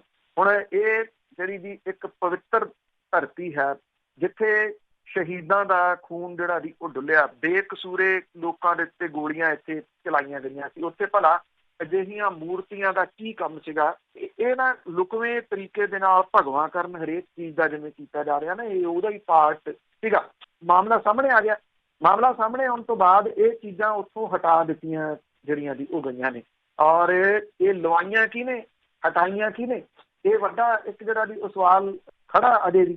ਔਰ ਹੁਣ ਕੁਝ ਜਥੇਬੰਦੀਆਂ ਜਿਹੜੀਆਂ ਜੀ ਉੱਠ ਕੇ ਖੜੀਆਂ ਹੋਈਆਂ ਨੇ ਜਿਨ੍ਹਾਂ ਨੇ ਇਹ ਗੱਲ ਜਿਹੜੀ ਜੀ ਕਹੀ ਆ, ਮਾਫ਼ ਕਰਨਾ ਜੀ, ਕਿ ਜਿਹੜਾ ਇੱਥੇ ਇਹ ਮੂਰਤੀਆਂ ਲਵਾਉਣ ਦੀ ਜਿਹੜੀ ਜੀ ਉਹ ਜਾਂਚ ਕੀਤੀ ਜਾਣੀ ਚਾਹੀਦੀ ਹੈ ਤੇ ਇਹ ਕਿਵੇਂ ਇੱਥੇ ਜਿਹੜੀਆਂ ਜੀ ਆ ਗਈਆਂ। ਔਰ ਦੂਸਰਾ ਜਿਹੜਾ ਇੱਥੇ ਪੱਖ ਵੱਡਾ ਉੱਭਰ ਰਿਹਾ ਜੀ ਉਹ ਇਹ ਆ ਕਿ ਇੱਥੇ ਟਿਕਟ ਲਾਉਣ ਦਾ ਜਿਹੜਾ ਜੀ ਉਹ ਇੰਤਜ਼ਾਮ ਕੀਤਾ ਜਾ ਰਿਹਾ। ਬਾਹਰ ਇੱਕ ਸ਼ੈੱਡ ਬਣਾਇਆ ਗਿਆ, ਸ਼ੈੱਡ ਦੇ ਉੱਤੇ ਜਿਹੜੇ ਬੈਰੀਕੇਡ ਆ ਉਹ ਲੱਗ ਰਹੇ ਆ ਈ ਟਿਕਟ ਦੇ ਵਾਸਤੇ। ਸ਼ਹੀਦਾਂ ਦੀ ਜਿਹੜੀ ਜਗ੍ਹਾ ਹੈ ਉੱਥੇ ਟਿਕਟ ਦੇ ਕੇ ਕਿਉਂ ਜਿਹੜਾ ਜੀ ਉਹ ਜਾਇਆ ਜਾਵੇ, ਇਹ ਵੱਡਾ ਜਿਹੜਾ ਜੀ ਸਵਾਲ ਹੁਣ ਇਹ ਜਥੇਬੰਦੀਆਂ ਖੜੀਆਂ ਕਰ ਰਹੀਆਂ ਨੇ।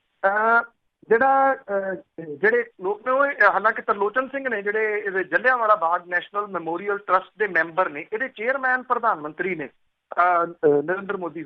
ਔਰ ਇਹ ਕੇਂਦਰ ਦੀ ਸਰਕਾਰ ਦੇ ਅੰਡਰ ਆਉਂਦਾ ਜਿਹੜਾ ਇਹ ਟਰਸਟ ਦੀ, ਇਹਦੇ 'ਚ ਕੋਈ ਹੋਰ ਚੇਂਜ ਨਹੀਂ ਕਰ ਸਕਦਾ। ਇਹ ਕਿਹਾ ਜਾ ਰਿਹਾ ਕਿ ਇਹਦੀ ਸਾਂਭ ਸੰਭਾਲ ਦੇ ਵਾਸਤੇ ਇਹਦੇ ਵਿੱਚ ਕੁਝ ਚੇਂਜਸ ਜਿਹੜੀਆਂ ਜੀ ਉਹ ਕੀਤੀਆਂ ਜਾ ਰਹੀਆਂ ਨੇ। ਜੇ ਚੇਂਜਸ ਕੀਤੀਆਂ ਜਾ ਰਹੀਆਂ ਨੇ ਚੰਗੀ ਗੱਲ ਹੈ। ਦੇਖੋ ਜਦੋਂ ਇਹ ਖੁੱਲੂਗਾ ਉਦੋਂ ਪਤਾ ਲੱਗੂਗਾ ਕਿ ਇਹਦੇ ਵਿੱਚ ਕਿਹੜੀਆਂ ਚੇਂਜਸ ਜਿਹੜੀਆਂ ਅਸਲ 'ਚ ਕਰ ਦਿੱਤੀਆਂ ਗਈਆਂ ਨੇ।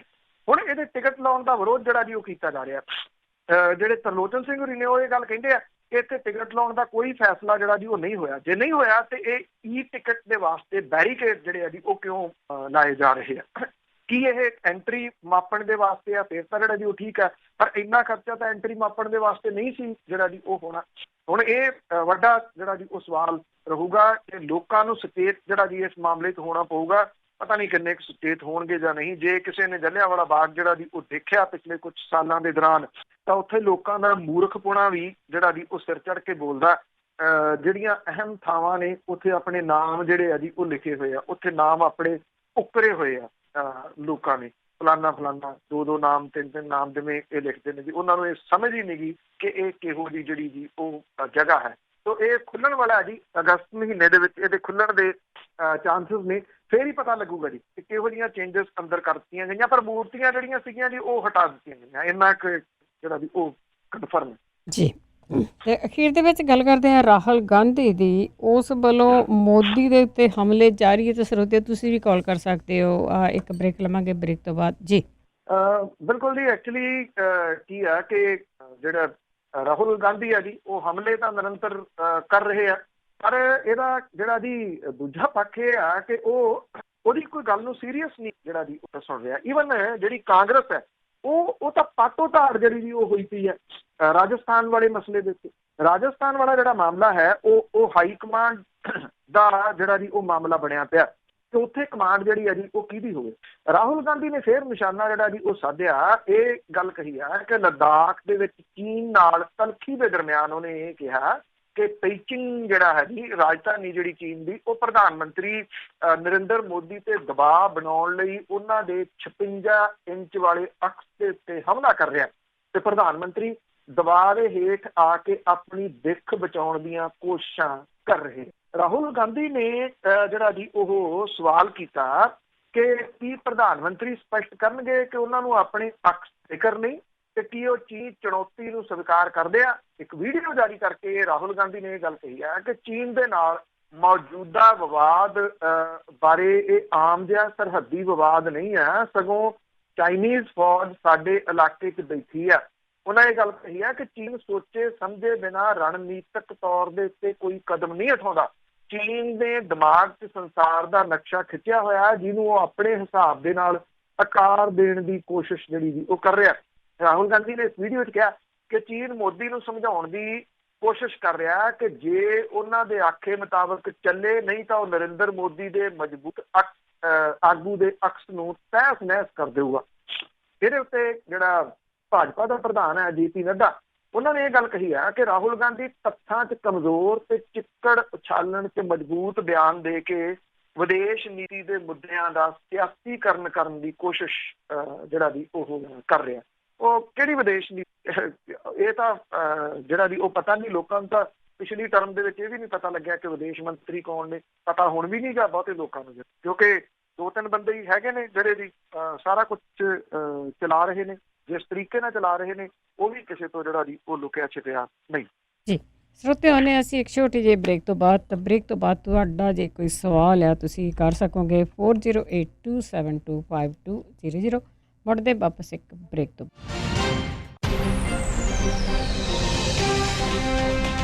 ਪੰਜਾਬੀ ਰੇਡੀਓ USA ਸੁਣ ਰਹੇ ਸਾਰੇ ਸਰੋਤਿਆਂ ਦਾ ਸਵਾਗਤ ਕਰਦੇ। ਤੁਸੀਂ ਜੁੜੇ ਹੋ ਪੰਜਾਬੀ ਰੇਡੀਓ USA ਨਾਲ। ਇਸ ਹਿੱਸੇ ਦੇ ਵਿੱਚ ਤੁਸੀਂ ਵੀ ਸਵਾਲ ਕਰ ਸਕਦੇ ਹੋ, ਕਾਲ ਕਰ ਸਕਦੇ ਹੋ। ਕਾਲ ਕਰਕੇ ਤੁਹਾਡਾ ਕੋਈ ਵੀ ਕੁਐਸਚਨ ਆ ਤੁਸੀਂ ਪੁੱਛ ਸਕਦੇ ਹੋ। ਸਾਡੇ ਨਾਲ ਦੁਆਰਾ ਜੁੜ ਚੁੱਕੇ ਨੇ ਬਲਤੇਜ ਪੰਨੂ ਜੀ, ਇੱਕ ਵਾਰ ਫਿਰ ਸਵਾਗਤ ਹੈ। ਧੰਨਵਾਦ ਜੀ, ਮਿਹਰਬਾਨੀ ਜੀ। ਅੱਗੇ ਸਾਡੇ ਨਾਲ ਕੁਝ ਕਾਲਰ ਜੁੜੇ ਹੋਏ ਨੇ। ਰਾਜ ਮੰਟੇਕਾ ਤੋਂ, ਸਤਿ ਸ਼੍ਰੀ ਅਕਾਲ। ਹਾਂਜੀ ਭੈਣ ਜੀ, ਸਤਿ ਸ਼੍ਰੀ ਅਕਾਲ। ਤੇ ਬਾਈ ਬਲਤੇਜ ਜੀ, ਸਤਿ ਸ਼੍ਰੀ ਅਕਾਲ। ਬਾਈ ਮੇਰੇ ਸਵਾਲ ਤਾਂ ਜਿਹੜੇ ਸੀਗੇ ਉਹ ਤਾਂ ਤੁਸੀਂ ਗੱਲਬਾਤ ਉਹਦਾ ਕੀਤੀ ਆ ਖਬਰਾਂ ਦੇ ਵਿੱਚ, ਪਰ ਮੈਨੂੰ ਐਂ ਲੱਗਦਾ ਕਿ ਜਿਹੜੇ ਪੰਜਾਬ ਦੇ ਲਈ ਲੋਕ ਫਿਕਰਮੰਦ ਨਹੀਂ ਜਾਂ ਚਿੰਤਾ ਕਰਦੇ, ਉਹਨਾਂ ਦੇ ਲਈ ਕੋਈ ਵੀ ਖਬਰ ਨਹੀਂ ਏਦਾਂ ਦੀ ਹੈਗੀ ਜਿਹਦੇ ਵਿੱਚ ਉਹਨਾਂ ਨੂੰ ਲੱਗਦਾ ਹੋਵੇ ਕਿ ਲੋਕਾਂ ਨੂੰ ਕੁਝ ਮਿਲ ਰਿਹਾ। ਹੁਣ ਜੇ ਸਰਪੰਚ ਦੀ ਗੱਲ ਕਰੀਏ ਤਾਂ ਮੈਨੂੰ ਲੱਗਦਾ ਕਿ ਉਸ ਟਾਈਮ ਧੜੇਬੰਦੀ ਜਾਂ ਕਿਸੇ ਕਾਰਨਾਂ ਕਰਕੇ ਸਰਪੰਚ ਬਣਾਉਣ ਤੱਕ ਜ਼ਰੂਰੀ ਸਮਝ ਲਿਆ ਹੋਣਾ। ਇਹ ਦੇਖਿਆ ਹੀ ਨਹੀਂ ਕੀ ਕਹਿ ਲਾ ਵੀ ਉਹ ਕਿਸੇ ਕੰਮ ਦਾ ਵੀ ਕੋਈ ਸਰਪੰਚ ਹੋਊਗੀ ਜਾਂ ਲੇਡੀਜ਼ ਉਹ ਕੋਈ ਕੰਮ ਵੀ ਕਰ ਸਕਦੀ ਕਿ ਨਹੀਂ, ਹੈ ਨਾ।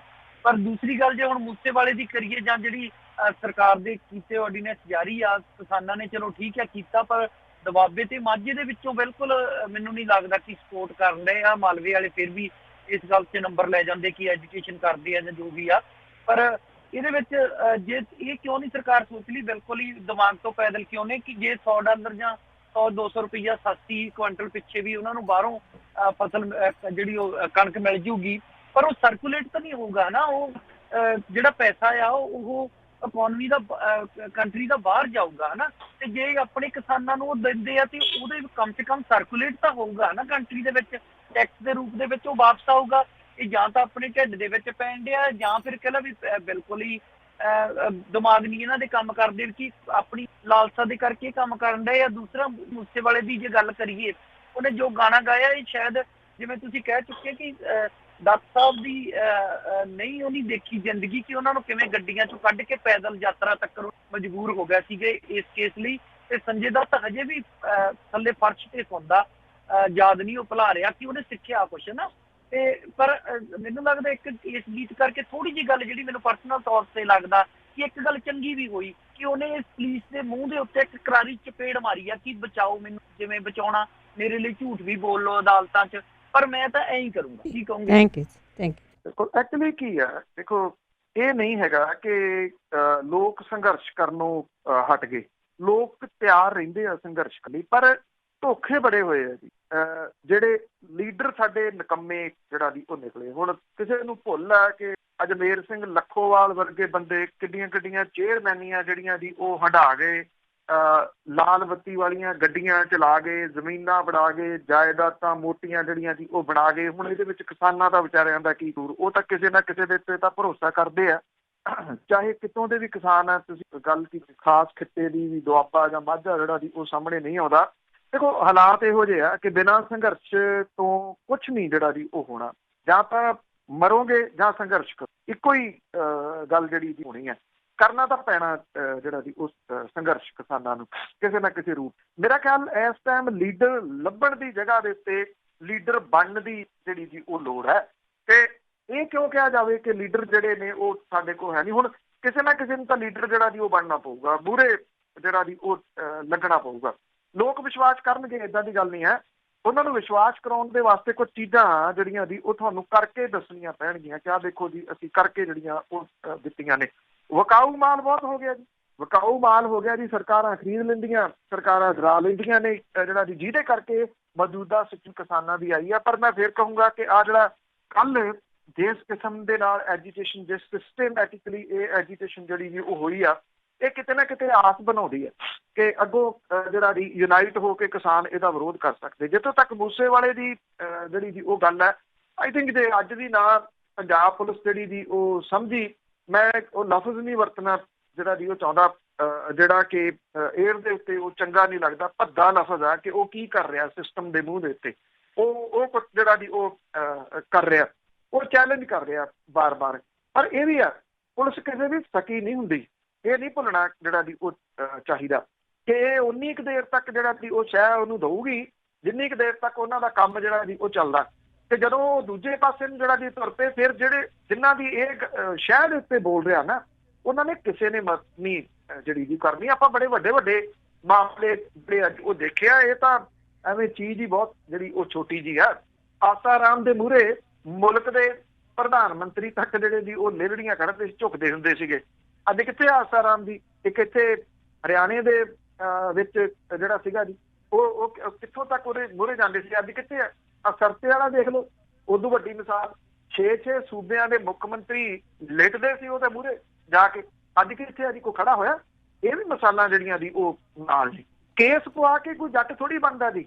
ਇਹਨਾਂ ਨੂੰ ਇਹ ਪਤਾ ਹੀ ਨਹੀਂ ਗਾ ਕਿ ਜਿੰਨਾ ਲੋਕਾਂ ਨੇ ਲੋਕਾਂ ਦੀ ਖਾਤਰ ਲੜਦੇ ਆ ਇਹ ਕੇਸ ਜਿਹੜੇ ਦੀ ਉਹ ਪਵਾਏ। ਮੈਂ ਕੁਝ ਮਿਸਾਲਾਂ ਵੀ ਤੁਹਾਨੂੰ ਦਿੱਤੀਆਂ ਸੀਗੀਆਂ। ਅੱਜ ਉਹਨਾਂ ਦੇ ਘਰਾਂ ਦਾ ਕੀ ਹਾਲ ਹੈ। ਜਸਵੰਤ ਸੰਦੀਲਾ ਇੱਕ ਰਾਈਟਰ ਹੋਏ ਨੇ, ਗਾਉਂਦੇ ਵੀ ਰਹੇ ਨੇ। ਉਹਨਾਂ ਨੇ ਇੱਕ ਗੀਤ ਲਿਖਿਆ ਸੀਗਾ, ਉਹ ਗੀਤ ਤੱਥਾਂ ਦੇ, ਕਿਉਂਕਿ ਤੱਥ ਬਹੁਤ ਵਰਤਦੇ ਉਹ, ਧਰਮਿੰਦਰ ਸੰਧੂ ਨੇ ਗਾਇਆ ਸੀਗਾ। ਕਤਲਾਂ ਦੇ ਕੇਸ ਜੇ ਪੈ ਗਏ, ਚੁੱਲ੍ਹਿਆਂ ਵਿੱਚ ਘਾਹ ਉੱਗ ਪੈਣੇ। ਕਈ ਵਾਰੀ ਲੰਘਣ ਦਾ ਮੌਕਾ ਮਿਲੇ ਤੇ ਉਹ ਲੰਘੀ ਦਾ ਉੱਥੇ ਮਖੂ ਦੇ ਨੇੜਿਓਂ, ਤੇ ਉੱਥੇ ਇੱਕ ਬਹੁਤ ਵੱਡਾ ਹਵੇਲ ਆ ਜਿਹੜਾ ਘੱਟੋ ਘੱਟ 1.5 ਕਿੱਲੇ ਜਿਹੜਾ ਦੀ ਬਣਿਆ ਹੋਣਾ, ਔਰ ਉੱਥੇ ਉੱਗਿਆ ਹੋਇਆ ਘਾਹ ਜਿਹੜਾ ਦੀ ਉਹ ਇਹਨਾਂ ਗੀਤਾਂ ਦੀ ਤਸ਼ਬੀਹ ਜਿਹੜੀ ਦੀ ਉਹ ਦਿੰਦਾ। ਮੈਂ ਉਹਦਾ ਤੇ ਸਹੀ ਪਾਉਂਦਾ ਕਿ ਜਦੋਂ ਨਹੀਂ ਰਹਿੰਦੇ ਉਹ ਨਿਸ਼ਾਨ ਸਿੰਘ ਮਖੂ ਦਾ ਘਰ, ਘਾਹ ਉਹਦੇ ਵਿੱਚ ਕਿਵੇਂ ਜਿਹੜਾ ਦੀ ਉਹ ਉੱਗੇ ਹੋਏ ਆ। ਪ੍ਰੋਫੈਸਰ ਦਵਿੰਦਰਪਾਲ ਸਿੰਘ ਭੁੱਲਰ ਹੋਰਾਂ ਦੀ ਮੈਂ ਮਿਸਾਲ ਦਿੱਤੀ, ਪਾਗਲ ਤੱਕ ਕਰ ਦਿੱਤਾ ਜੀ ਉਹਨਾਂ ਨੂੰ ਇਹਨਾਂ ਕੇਸਾਂ ਨੇ, ਟਾਡਾ ਨੇ। ਇਹਨੂੰ ਕੀ ਸਮਝ ਆ ਕਿ ਟਾਡਾ ਦੇ ਕੇਸ ਕੀ ਨੇ, ਜਾਂ ਇਹਨੂੰ ਕੀ ਸਮਝ ਆ ਕਿ ਦੱਤ ਪਰਿਵਾਰ ਨੇ ਉਹ ਕਿਵੇਂ ਜਿਹੜਾ ਭੁਗਤਿਆ। ਸੁਨੀਲ ਦੱਤ ਹੋਰਾਂ ਵਰਗਾ ਸੁਨੀਲ ਦੱਤ ਹੋਰੀ ਇੱਕ ਬਹੁਤ ਵਧੀਆ ਇਨਸਾਨ ਸਨ ਜੀ, ਔਰ ਛੇਤੀ ਕੀਤਾ ਕਿਸੇ ਦੇ ਮੂਹਰੇ ਨਾ ਝੁਕਣ ਵਾਲੇ ਉਹਨੂੰ ਬਾਲ ਠਾਕਰੇ ਦੇ ਮੂਹਰੇ ਝੁਕਣਾ ਪੈ ਗਿਆ ਸੀ ਪੁੱਤ ਦੀ ਖਾਤਰ, ਪਰ ਫਿਰ ਵੀ ਉਹਨੂੰ ਬਚਾ ਨਹੀਂ ਜਿਹੜਾ ਜੀ। ਇਹ ਗੱਲਾਂ ਭੁੱਲਣੀਆਂ ਨਹੀਂ ਚਾਹੀਦੀਆਂ। ਇਹ ਥੋੜੀ ਜਿਹੀ ਪ੍ਰਸਿੱਧੀ ਹੋ ਸਕਦੀ ਹੈ, ਲੰਬੀ ਪ੍ਰਸਿੱਧੀ ਨਹੀਂ। ਹਾਂ, ਇਹਦੇ ਮਗਰ ਲੱਗੇ ਜਾਂ ਜਿਹੜੇ ਇਹਨੂੰ ਸੁਣਨ ਵਾਲੀ ਜਿਹੜੀ ਨਵੀਂ ਜਨਰੇਸ਼ਨ ਹੈ ਉਹਨਾਂ ਨੂੰ ਮੈਂ ਤਾਂ ਭੇਡਾਂ ਨਾਮ ਦਿੰਦਾ ਵੀ ਮਿਆਂ ਕਰਦੇ ਆ, ਉਹਦੇ ਪਿੱਛੇ ਜਿਹੜਾ ਜੀ ਉਹ ਤੁਰ ਪੈਂਦੇ ਨੇ। ਉਹ ਸਮਝ ਹੀ ਨਹੀਂ ਰਹੇ ਕਿ ਕਿੱਡਾ ਵੱਡਾ ਨੁਕਸਾਨ ਇਹ ਉਹਨਾਂ ਦਾ ਕਰ ਰਿਹਾ ਜੀ। ਜਤਿੰਦਰਪਾਲ ਸਿੰਘ। ਹਾਂਜੀ, ਸਤਿ ਸ਼੍ਰੀ ਅਕਾਲ ਜੀ। ਸਤਿ ਸ਼੍ਰੀ ਅਕਾਲ। ਮੇਰਾ ਸਵਾਲ ਸੀਗਾ ਜੀ ਜਲਿਆਂਵਾਲੇ ਬਾਗ ਤੇ ਸੀਗਾ ਜੀ। ਮੇਰਾ ਸਵਾਲ ਵੀ ਪ੍ਰਕਾਸ਼ ਸਿੰਘ, ਮੈਨੂੰ ਲੱਗਦਾ ਬਾਦਲ ਵੀ ਇਹਦੇ ਮੈਂਬਰ ਨੇ ਜੀ। ਕੀ ਜਿਹੜੇ ਮੈਂਬਰ ਨੇ ਉਹਨਾਂ ਦੇ ਉੱਤੇ ਨਹੀਂ ਇਹ ਸਵਾਲ ਉੱਠਦੇ ਵੀ ਉਹ ਵੀ ਇਹ ਸਾਰਾ ਕੁਝ ਜੋ ਮੂਰਤੀਆਂ ਵਗੈਰਾ ਲੱਗੀਆਂ ਨੇ ਉਹਨਾਂ ਨੂੰ ਕਰਵਾਉਣ ਦੇ ਲਈ ਉਹਨਾਂ ਦਾ ਵੀ ਯੋਗਦਾਨ ਆ? ਤੇ ਜੇ ਤੁਹਾਨੂੰ ਯਾਦ ਹੋਵੇ ਕੋਈ ਹੋਰ ਵੀ ਮੈਂਬਰ ਬਾਰੇ ਪਤਾ, ਪਲੀਜ਼ ਇਹਦੇ ਬਾਰੇ ਦੱਸਿਓ। ਮੈਂ ਇਹੀ ਪੁੱਛ। Thank you. ਦੇਖੋ, ਪਹਿਲਾਂ ਸੀਗਾ ਇਹ ਕਿ ਜਿਹੜਾ ਇਹ ਟਰਸਟ ਹੈ, ਪ੍ਰਧਾਨ ਮੰਤਰੀ ਦਾ ਚੇਅਰਮੈਨ ਸੀਗਾ, ਆਪੋਜੀਸ਼ਨ ਦਾ ਲੀਡਰ ਵੀ ਇਹਦਾ ਮੈਂਬਰ ਹੁੰਦਾ ਸੀਗਾ ਤੇ ਸੂਬੇ ਦਾ ਮੁੱਖ ਮੰਤਰੀ ਉਹਦਾ ਮੈਂਬਰ ਹੁੰਦਾ। ਕੇਂਦਰ ਦੀ ਸਰਕਾਰ ਨੇ, ਬੀਜੇਪੀ ਦੀ ਸਰਕਾਰ ਨੇ ਇਹਦੇ ਵਿੱਚ ਚੇਂਜਸ ਕਰ ਦਿੱਤੇ। ਹੁਣ ਆਪੋਜੀਸ਼ਨ ਦਾ ਜਿਹੜਾ ਨੇਤਾ ਹੈ ਉਹ ਇਹਦਾ ਮੈਂਬਰ ਨਹੀਂ ਰਿਹਾ ਤੇ ਸੂਬੇ ਦਾ ਮੁੱਖ ਮੰਤਰੀ ਵੀ ਇਹਦਾ ਮੈਂਬਰ ਨਹੀਂ ਰਿਹਾ। ਇਹ ਨਵੀਂ ਚੇਂਜਸ ਜਿਹੜੀ ਦੀ ਉਹ ਹੈ। ਪ੍ਰਕਾਸ਼ ਸਿੰਘ ਬਾਦਲ ਹੋਰਾਂ ਦੀ ਟਰਮ ਦੇ ਵਿੱਚ ਯੈਸ ਉਦੋਂ ਇਸ ਟਰਸਟ ਦੇ ਵਿੱਚ ਮੈਂਬਰ ਹੁੰਦਾ ਸੀ, ਹੁਣ ਨਹੀਂ ਜੀ। ਅੱਗੇ ਅਪੋਲ ਜੀ। ਸਤਿ ਸ਼੍ਰੀ ਅਕਾਲ। ਹੈਲੋ, ਸਤਿ ਸ਼੍ਰੀ ਅਕਾਲ ਜੀ। ਸਤਿ ਸ਼੍ਰੀ ਅਕਾਲ। ਮੈਂ ਪੁੱਛਿਆ ਵੀ ਭਾਈ ਕਹਿੰਦੇ ਵੀ ਆਪਣਾ ਵੀ ਅਨਪੜ੍ਹ ਜਿਹੜੇ ਆਪਣੇ ਨੁਕਸਾਨ ਕਰ, ਜਿਹੜੇ ਆਪਣੇ ਸੋ-ਕਾਲ ਪੜ੍ਹੇ ਲਿਖੇ ਆ ਉਹ ਜ਼ਿਆਦਾ ਨੁਕਸਾਨ ਕਰ ਰਹੇ ਆ। ਜਿਹੜੇ ਅਨਪੜ੍ਹ ਨੂੰ ਤੁਸੀਂ ਬਰਗਲਾ ਸਕਦੇ ਆ, ਉਹਨੂੰ ਲੱਗਦਾ ਵੀ ਚਲੋ ਠੀਕ ਕਰ ਰਹੇ ਨੇ। ਪੜ੍ਹੇ ਲਿਖੇ ਆ ਉਹਨੂੰ ਪਤਾ ਵੀ ਹੁੰਦਾ। ਜਿਵੇਂ ਮੈਂ ਗੱਲ ਕਰ, ਉਹ ਆਪਣੇ ਪਿੰਡਾਂ ਦੀਆਂ ਮੀਡੀਆ ਜਾਂ ਪੁਲਿਸ ਵਾਲੇ ਇਕੱਠੇ ਹੋ ਕੇ ਉਹਨਾਂ ਦੇ ਮਗਰ ਪਏ। ਮੈਂ DSP ਨਾਲ ਗੱਲ ਕੀਤੀ, ਕਹਿੰਦੇ ਅਸੀਂ ਦਿਲੋਂ ਦਾ ਚਾਹੁੰਦੇ ਵੀ ਆਪਣਾ ਇਹ ਸੋਸ਼ਲ ਵੈਲਿਊਜ਼ ਹੋਣੀਆਂ, ਸੋਸ਼ਲ ਟੈਰਰਿਜ਼ਮ ਪੈਦਾ ਹੋ ਰਿਹਾ, ਪਰ ਕਹਿੰਦਾ ਸਾਡੀ ਜੌਬ ਹੈਗੀ ਹੁਕਮ ਹੈ ਵੀ ਇਹ ਲੋਕ ਜ਼ਿਆਦਾ ਸੋ-ਕਾਲ ਆਪਾਂ ਜੀ। Thank you. ਔਰ ਇਹ ਨਹੀਂ ਦੱਸਿਆ ਵੀ DSP ਪੜ੍ਹਿਆ ਲਿਖਿਆ ਕਿ ਅਨਪੜ੍ਹ ਸੀਗਾ ਜੀ। ਇਹ ਜ਼ਰੂਰੀ ਨੀਗਾ ਕੋਈ ਪੜ੍ਹਿਆ ਲਿਖਿਆ ਜ਼ਿਆਦਾ ਨੁਕਸਾਨ ਕਰੇ, ਅਨਪੜ੍ਹ ਘੱਟ ਕਰੇ, ਜਾਂ ਅਨਪੜ੍ਹ ਜਿਹੜਾ ਦੀ ਉਹ ਜ਼ਿਆਦਾ ਨੁਕਸਾਨ ਕਰੇ। ਇਹ ਕੁਝ ਚੀਜ਼ਾਂ ਦੇਖੋ, ਜਿਹੜੀ ਐਜੂਕੇਸ਼ਨ ਆ ਉਹ ਬਹੁਤ ਮਾਇਨੇ ਰੱਖਦੀ ਹੈ, ਬਹੁਤ ਮਾਇਨੇ ਰੱਖਦੀ ਹੈ। ਜਿੱਥੇ ਇੱਕ ਅਨਪੜ੍ਹ ਬੰਦੇ ਦੀ ਅਕਲ ਖਤਮ ਹੋ ਜਾਂਦੀ ਹੈ, ਉੱਥੋਂ ਪੜ੍ਹੇ ਲਿਖੇ ਦੀ ਸ਼ੁਰੂ ਹੁੰਦੀ ਹੈ। ਪਰ ਇਹ ਜ਼ਰੂਰੀ ਨੀਗਾ ਕੋਈ ਡਿਗਰੀਆਂ ਲੈ ਕੇ ਜਿਹੜਾ ਦੀ ਉਹ ਕੋਈ ਚੱਜ ਦੀ ਗੱਲ ਹੀ ਕਰੂਗਾ। ਪਿੰਡਾਂ ਦੇ ਉਹਨਾਂ ਸਰਪੰਚਾਂ ਨੂੰ ਵੀ ਨਹੀਂ ਭੁੱਲਣਾ ਚਾਹੀਦਾ ਜਿਹੜੇ ਨਵੇਂ ਮੁੰਡੇ ਕੁੜੀਆਂ ਮੂਹਰੇ ਆਏ ਆ। ਉਹਨਾਂ ਨੇ ਕਮਾਲ ਦੇ ਕੰਮ ਪਿੰਡਾਂ ਦੇ ਵਿੱਚ ਕੀਤੇ ਆ ਜੀ, ਔਰ ਉਹਨਾਂ ਨੇ ਸਮਾਰਟ ਸਕੂਲ ਜਿਹੜੇ ਆ ਜੀ ਆਪਣੇ ਤੌਰ ਦੇ ਉੱਤੇ ਬਣਾਏ ਆ।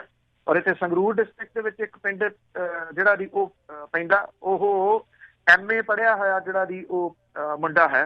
ਤੇ ਕਿਤੇ ਜਾ ਕੇ ਪਿੰਡ ਦੀ ਤੁਸੀਂ ਨੁਹਾਰ ਵੇਖੋ। ਮੈਂ ਇੱਕ ਪਿੰਡ ਦੀ ਗੱਲ ਨਹੀਂ ਕਰਦਾ, ਪੰਜਾਬ ਦੇ ਵਿੱਚ ਦਰਜਨਾਂ ਪਿੰਡ ਨੇ ਇਹੋ ਜਿਹੇ ਜਿਨ੍ਹਾਂ ਦਾ ਮੂੰਹ ਮੱਥਾ ਸਰਪੰਚਾਂ ਨੇ ਜਿਹੜਾ ਬਣਾਇਆ, ਔਰ ਉਹਦੇ ਵਿੱਚ NRIs ਦਾ ਬਹੁਤ ਵੱਡਾ ਜਿਹੜਾ ਜੀ ਉਹ ਯੋਗਦਾਨ ਹੈ।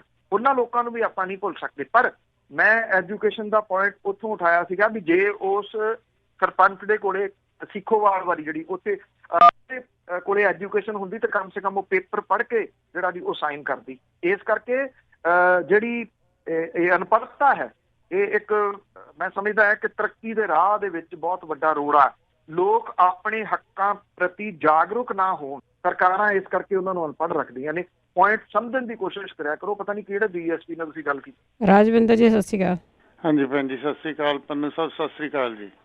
ਸਤਿ ਸ਼੍ਰੀ ਅਕਾਲ ਜੀ। ਸਤਿ ਸ਼੍ਰੀ ਅਕਾਲ। ਪੰਨੂ ਸਾਹਿਬ, ਮੇਰਾ ਤਾਂ ਨਾ ਛੋਟੀ ਜਿਹੀ ਇੱਕ ਗੱਲ ਪੁੱਛਣੀ ਆ। ਇੱਕ ਤਾਂ ਮੈਨੂੰ ਹੁਣ ਪਤਾ ਕੱਲ ਲੱਗਿਆ ਸੀਗਾ ਵੀ ਇਹ ਜਿਹੜਾ ਇਹਨੇ ਨਵਾਂ ਇੱਕ ਸੰਜੂ ਪਤਾ ਨਹੀਂ ਕੀ ਗਾਣਾ ਗਾਇਆ, ਉਹਦੇ ਗਾਉਣ ਕਰਕੇ ਇਹਦੇ ਤੇ ਇੱਕ ਹੋਰ ਕੇਸ ਗੱਲ ਹੋਇਆ ਜਿਹੜਾ ਪੁਲਿਸ ਵੱਲੋਂ ਹੋਇਆ, ਤੇ ਉਹਦੇ ਤੇ 295 ਜਾਂ 180 ਪਤਾ ਨਹੀਂ ਕੀ ਦੋ ਧਾਰਾ ਇਸ ਤਰ੍ਹਾਂ ਦੀਆਂ ਲੱਗੀਆਂ।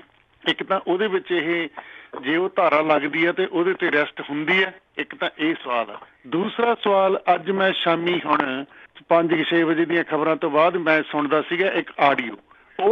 ਉਹ ਬੰਦਾ ਸੀਗਾ ਦੱਸ ਰਿਹਾ, ਜਿਹੜਾ ਬੰਦਾ ਗਨ ਲੈ ਕੇ ਡਿਪਟੀ ਦੇ ਹੁਕਮ ਤੇ ਆਇਆ, ਉਹ ਡਿਪਟੀ ਬਿਰਕ, ਦਲਜੀਤ ਬਿਰਕ ਨੂੰ ਕਹਿ ਰਿਹਾ ਵੀ ਮੈਨੂੰ ਮਹੀਨਾ ਉਹ ਦੁਖੀ ਕਰਦਾ ਰਿਹਾ ਕਿ ਫਲਾਨੀ ਰੇਂਜ ਤੇ ਜਾ ਤੇ ਅਸੀਂ ਉੱਥੇ ਫਾਇਰ ਕਰਨੇ ਆ।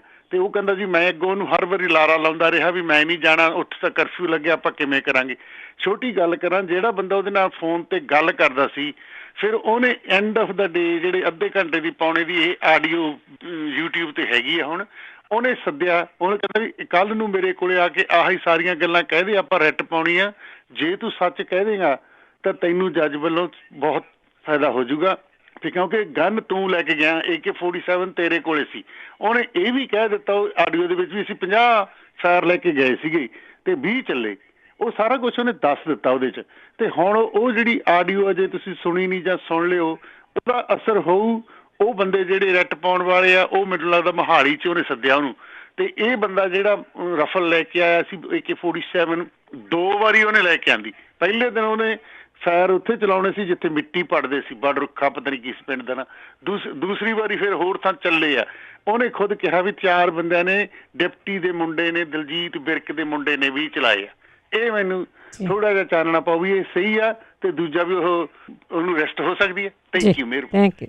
ਜਿਹੜੀ ਤਾਂ 188 ਆ ਉਹ ਬਿਲੇਬਲ ਆ, ਉਹਦੇ ਵਿੱਚ ਜਿਹੜੀ ਹੁਣ ਜਿਹੜਾ ਮਾਮਲਾ ਦਰਜ ਹੈ 120B ਉਹਦੇ ਵਿੱਚ ਲੱਗੀ ਹੈ। ਯੈਸ, ਉਹਦੇ 'ਚ ਅਰੈਸਟ ਲੱਗਦੀ। ਦੇਖੋ, ਅਰੈਸਟ ਪਾਉਣੀ ਜਾਂ ਨਾ ਪਾਉਣੀ ਇਹ ਪੁਲਿਸ ਦੇ ਉੱਤੇ ਜਿਹੜਾ ਡਿਪੈਂਡ ਹੈ। ਜਿਹੜੀ ਆਰਮਜ਼ ਐਕਟ ਦੀ ਧਾਰਾ ਲੱਗੀ ਆ ਉਹ ਨਾਨ ਬੇਲੇਬਲ ਆ, ਉਹਦੇ ਵਿੱਚ ਅਰੈਸਟ ਨਹੀਂ ਪਾਈ।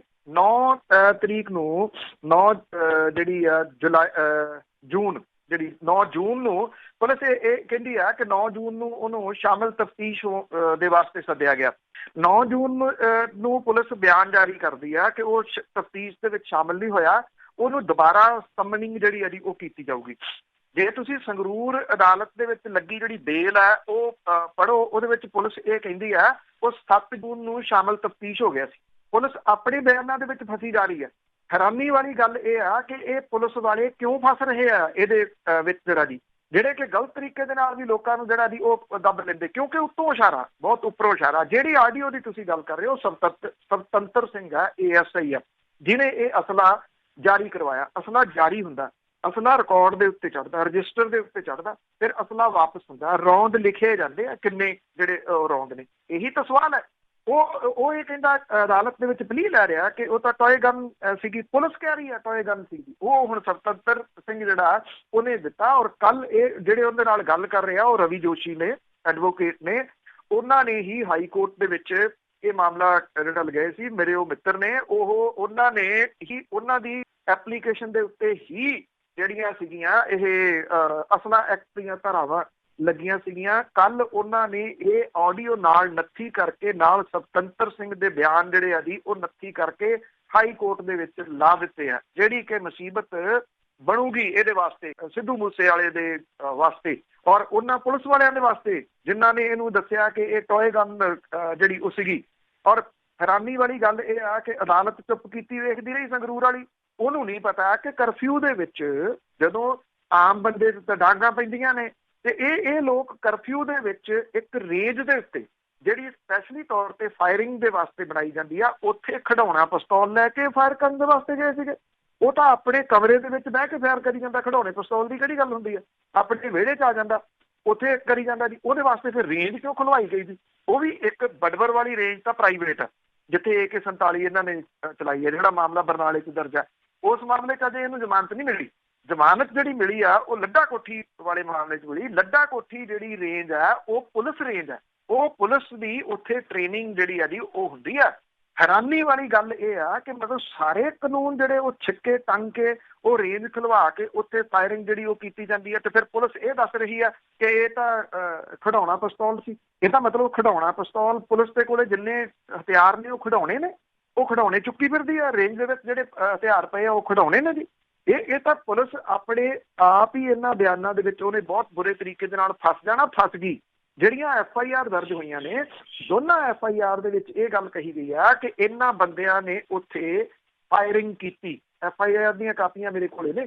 ਫਿਰ ਤੁਸੀਂ ਜਾ ਕੇ ਇਹ ਕਿਵੇਂ ਕਹਿ ਰਹੇ ਹੋ ਕਿ ਟੋਏ ਗਨ ਸੀ? ਜੇ ਉਹ ਟੋਏ ਗਨ ਸੀ ਤਾਂ ਤੁਸੀਂ ਉਹਦੇ ਤੇ FIR ਦਰਜ ਕਿਵੇਂ ਕਰਤੀ? ਜਿਹੜੇ IG ਪਟਿਆਲਾ ਰੇਂਜ ਨੇ ਉਹਨਾਂ ਨੇ ਹਾਈ ਕੋਰਟ ਦੇ ਵਿੱਚ ਲਿਖ ਕੇ ਕਿਵੇਂ ਦੇਤਾ ਵੀ ਅਸੀਂ ਇਹਦੇ ਉੱਤੇ ਜਿਹੜੀ ਅਸਲਾ ਐਕਟ ਦੀਆਂ ਧਾਰਾਵਾਂ ਲਾ ਰਹੇ? ਉਦੋਂ IG ਸਾਹਿਬ ਨੂੰ ਨਹੀਂ ਦੱਸਿਆ ਇਹ ਤਾਂ ਖਿਡੌਣੇ ਸੀਗੇ? ਖਿਡੌਣਿਆਂ ਦੇ ਉੱਤੇ ਤੁਸੀਂ ਅਸਲਾ ਐਕਟ ਕਿਵੇਂ ਲਾਤਾ ਜੀ? ਇਹ ਸਾਰੀਆਂ ਜਿੰਨੀਆਂ ਚੀਜ਼ਾਂ ਨੇ ਇਹ ਕੰਟਰਾਡਿਕਟਰੀ ਨੇ, ਇੱਕ ਦੂਜੇ ਦੇ ਵਿਰੋਧਾ ਦੇ ਵਿੱਚ ਚੱਲਦੀਆਂ ਨੇ। ਇਹ ਅੜ ਜਾਣਾ, ਬਹੁਤ ਬੁਰੇ ਤਰੀਕੇ ਦੇ ਨਾਲ ਅੜ ਜਾਣਾ। ਇਹਨੂੰ ਪਤਾ ਉਦੋਂ ਲੱਗੂਗਾ ਜੀ ਜਦੋਂ ਇਹ ਸਾਰਾ ਕੁਝ ਜਿਹੜਾ ਜੀ ਉਹ ਪੈ ਗਿਆ। ਇਹ ਤੁਸੀਂ ਵੇਖਣਾ ਜੇ ਤਰਲੇ ਨਾ ਲੈਂਦਾ ਫਿਰਿਆ ਤੇ ਤੁਸੀਂ ਜਿਹੜਾ ਜੀ ਉਹ ਕਹਿਣਾ ਜਿਸ ਕਿਸਮ ਦੇ ਨਾਲ ਇਹ ਇਸ ਵੇਲੇ ਰਿਐਕਟ ਕਰ ਰਿਹਾ ਨਾ, ਪੱਤਰਕਾਰਾਂ ਨੂੰ ਵੀ ਗਾਲਾਂ ਕੱਢੀ ਜਾਂਦਾ, ਵਕੀਲਾਂ ਨੂੰ ਵੀ ਗਾਲਾਂ ਕੱਢੀ ਜਾਂਦਾ, ਸਿਸਟਮ ਨੂੰ ਵੀ ਗਾਲਾਂ ਜਿਹੜੀਆਂ ਜੀ ਉਹ ਕੱਢੀ ਜਾਂਦਾ। ਔਰ ਇਹ ਕਹਿੰਦਾ ਕਿ ਮੈਂ ਸੰਜੇ ਦਾ ਜਿਹੜਾ ਜੀ ਉਹ ਬਣ ਗਿਆ। ਤੋ ਇਹ ਜਿਹੜੀਆਂ ਇੱਕ ਦੂਜੇ ਦੇ ਨਾਲ ਵਿਰੋਧੀ ਜਿਹੜੇ ਬਿਆਨ ਨੇ, ਜਦੋਂ ਇਹ ਹਾਈ ਕੋਰਟ ਦੇ ਵਿੱਚ ਜਾ ਕੇ ਮਾਮਲਾ ਲੱਗਣਾ, ਯੂ ਵਿਲ ਸੀ, ਮੈਂ ਤੁਹਾਨੂੰ ਇਹ ਦੱਸ ਰਿਹਾ ਜੀ, ਇਹ ਬਹੁਤ ਬੁਰੇ ਤਰੀਕੇ ਦੇ ਨਾਲ ਫਸੂਗਾ, ਬਹੁਤ ਬੁਰੇ ਤਰੀਕੇ ਨਾਲ ਫਸੂਗਾ। ਜੀ ਅੱਗੇ ਜੁੜੇ ਨੇ ਮਹੇਸ਼ਿੰਦਰ ਸਿੰਘ ਜੀ, ਸਤਿ ਸ਼੍ਰੀ ਅਕਾਲ। ਸਤਿ ਸ਼੍ਰੀ ਅਕਾਲ ਭੈਣ ਜੀ। ਪੰਨੂ ਸਾਹਿਬ ਸਤਿ ਸ਼੍ਰੀ ਅਕਾਲ। ਸਤਿ ਸ਼੍ਰੀ ਅਕਾਲ ਜੀ।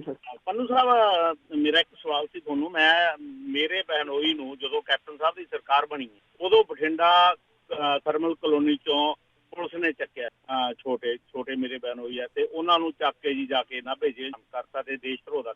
ਉਹ ਸੁੱਤੇ ਪਏ ਸੀ, ਕੋਈ ਅਸਲਾ ਨਹੀਂ ਸੀ, ਕੁਛ ਨਹੀਂ ਸੀ। ਪਹਿਲਾਂ ਵੀ ਉਹਨਾਂ ਦੇ ਬ੍ਰਦਰ ਨੂੰ ਜਦੋਂ ਆਪਣਾ ਮੂਵਮੈਂਟ ਚੱਲਦੀ ਸੀ ਉਦੋਂ ਮਾਰਤਾ ਸੀ ਵੀ ਜੀ ਬੱਬਰਾਂ ਦੇ ਨਾਲ ਇਹ ਜੀ ਡਾਕਟਰ ਸਿੰਘ ਚਹਿਲ ਉਹਦੇ ਤੇ ਕੇਸ ਵੀ ਚੱਲਿਆ। ਤੇ ਉਹਦੇ ਫਾਦਰ, ਮੇਰੇ ਬਹਿਨੋਈ ਦੇ ਫਾਦਰ ਸੀ ਜਿਹੜੇ ਰਣਜੀਤ ਸਿੰਘ, ਹੁਣ ਤਾਂ ਉਹਨਾਂ ਦੀ ਡੈਥ ਹੋ ਗਈ, ਉਹ ਮਨਪ੍ਰੀਤ ਬਾਦਲ ਦੇ ਨਾਲ ਸੀ। ਜਦੋਂ ਉਹਨਾਂ ਦੀ ਡੈਥ ਹੋਈ 2 ਸਾਲ ਪਹਿਲਾਂ ਤੇ ਮਨਪ੍ਰੀਤ ਬਾਦਲ ਵੀ ਘਰੇ ਆਇਆ ਜੀ। ਬੀਨੂ ਬਾਦਲ ਵੀ ਉੱਥੇ ਉਹਨਾਂ ਦੇ ਭੋਗ ਤੇ ਆਈ ਤੇ ਮੈਂ ਵੀ ਉੱਥੇ ਕੁਦਰਤੀ ਗਿਆ ਹੋਇਆ ਸੀਗਾ। ਉਹਨਾਂ ਨੇ ਕਿਹਾ ਜੀ ਕੋਈ ਨਹੀਂ, ਸਰਦਾਰ ਸਾਹਿਬ ਸਾਡੇ ਨਾਲ ਰਹੇ ਨੇ, ਅਸੀਂ ਕੁਝ ਕਰਾਂਗੇ, ਤੁਸੀਂ ਫਿਕਰ ਨਾ ਕਰੋ। ਅੱਜ ਤੱਕ ਕੁਝ ਨਹੀਂ ਹੋਇਆ ਜੀ। ਉਹ ਜਿਹੜੀ ਦੇਸ਼ ਧਰੋਹ ਦੀ ਧਾਰਾ ਲਾਉਂਦੇ ਆ ਉਹਦੇ ਚ ਛੇਤੀ ਬੰਦੇ ਛੱਡਦੇ ਨਹੀਂ, ਕਿਉਂਕਿ ਅੱਗੇ ਵੀ ਬੰਦੇ 25-26 ਸਾਲ ਹੋ ਗਏ ਸਿੱਖ ਨੌਜਵਾਨਾਂ ਨੂੰ ਜੇਲ੍ਹਾਂ 'ਚ ਬੈਠਿਆਂ ਨੂੰ।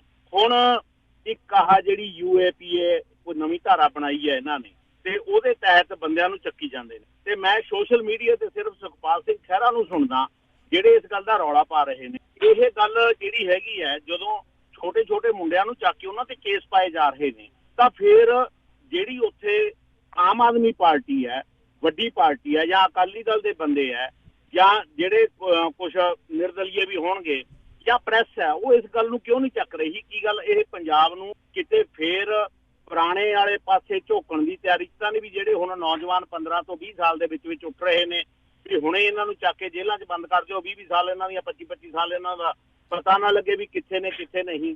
ਤੇ ਕਿਤੇ ਇਹ ਕੋਈ ਸਾਜ਼ਿਸ਼ ਦੇ ਤਹਿਤ, ਜਦੋਂ ਵੱਡੀ ਸਾਜ਼ਿਸ਼ ਦੇ ਤਹਿਤ ਤਾਂ ਨਹੀਂ ਹੋ ਰਿਹਾ ਵੀ ਜਿਹੜਾ ਮੀਡੀਆ ਵੀ ਚੁੱਪ ਹੈ, ਇਹਦੇ ਬਾਰੇ ਕੋਈ ਜ਼ਿਆਦਾ ਬੋਲ ਨਹੀਂ ਰਿਹਾ, ਤੇ ਆਪੋਜੀਸ਼ਨ ਵੀ ਚੁੱਪ ਹੈ, ਸਿਰਫ ਇੱਕ ਬੰਦਾ ਇਕੱਲਾ ਰੌਲਾ ਪਾ ਰਿਹਾ ਸੋਸ਼ਲ ਮੀਡੀਆ ਤੇ? ਇਹਦੇ ਬਾਰੇ ਚਾਨਣਾ ਪਾਓ। ਥੈਂਕ ਯੂ ਜੀ। ਤੇ ਤੁਸੀਂ ਪੰਜਾਬੀ ਰੇਡੀਓ USA ਦੇ ਨਾਲ ਜੁੜੇ ਰਹਿੰਦੇ ਹੋ, ਤੇ ਸਭ ਤੋਂ ਪਹਿਲਾਂ ਸਭ ਤੋਂ ਵੱਧ ਜਿਹੜਾ ਜੀ ਇਸ ਚੀਜ਼ ਦਾ ਰੌਲਾ ਮੈਂ ਪਾਇਆ ਸੀ। ਤੁਸੀਂ ਸਾਰੇ ਮੀਡੀਆ ਨੂੰ ਉਹਦੇ ਵਿੱਚ ਨਾ ਲਪੇਟੀ ਜਾਓ। ਨਹੀਂ ਕੋਈ ਮੀਡੀਆ ਬੋਲ ਰਿਹਾ ਤੇ ਉਹਦਾ ਨਾਮ ਲੈ ਕੇ ਕਹੋ ਕਿ ਉਹ ਨਹੀਂ ਬੋਲ ਰਿਹਾ। ਭੈਣ ਜੀ ਉਹਨਾਂ ਨੂੰ ਯਾਦ ਹੋਣਾ, ਮੈਂ ਕੰਟੀਨਿਊ ਇਹਦੇ ਉੱਤੇ ਕਈ ਦਿਨ ਕੀਤਾ ਸੀ ਕਿ ਮੁੰਡਿਆਂ ਦੇ ਨਾਲ ਕੀ ਹੋ ਰਿਹਾ ਇਸ ਵੇਲੇ ਪੰਜਾਬ ਦੇ ਵਿੱਚ, ਔਰ ਕਿਵੇਂ ਉਹਨਾਂ ਨੂੰ ਥਾਣਿਆਂ ਦੇ ਵਿੱਚ ਸੱਦਿਆ ਜਾ ਰਿਹਾ। ਜਦੋਂ ਇਹ 2020 ਵਾਲਾ ਜਿਹੜਾ ਜੀ ਜੁਲਾਈ ਤੋਂ ਸ਼ੁਰੂ ਹੋਣਾ ਸੀਗਾ, 1 ਜੁਲਾਈ ਤੋਂ ਲਗਾਤਾਰ 3 ਦਿਨ ਜਿਹੜਾ ਜੀ, ਉਦੋਂ ਕੋਈ ਵੀ ਨਹੀਂ ਸੀ ਬੋਲਦਾ। ਉਹ ਤਾਂ ਸੁਖਪਾਲ ਸਿੰਘ ਖਹਿਰਾ ਹਰੀ ਨਹੀਂ ਸੀ ਜਿਹੜਾ ਜੀ ਉਹ ਬੋਲਦੇ। ਇਹ ਡਿਊਟੀ ਬਣਦੀ ਆ ਜਿਹੜੀ ਜੀ ਇਸ ਚੀਜ਼ ਦੀ ਕਿ ਜੇ ਇਹ ਜਿਹੜਾ UAPA ਹੈ, ਅਨਲਾਫੁਲ ਐਕਟੀਵਿਟੀਜ਼ ਪ੍ਰੀਵੈਂਸ਼ਨ ਐਕਟ, ਇਹ ਜਿਹੜਾ ਜੀ ਹੈਗਾ ਇਹ ਸਾਡਾ ਤੋਂ ਵੀ ਖਤਰਨਾਕ ਹੈ।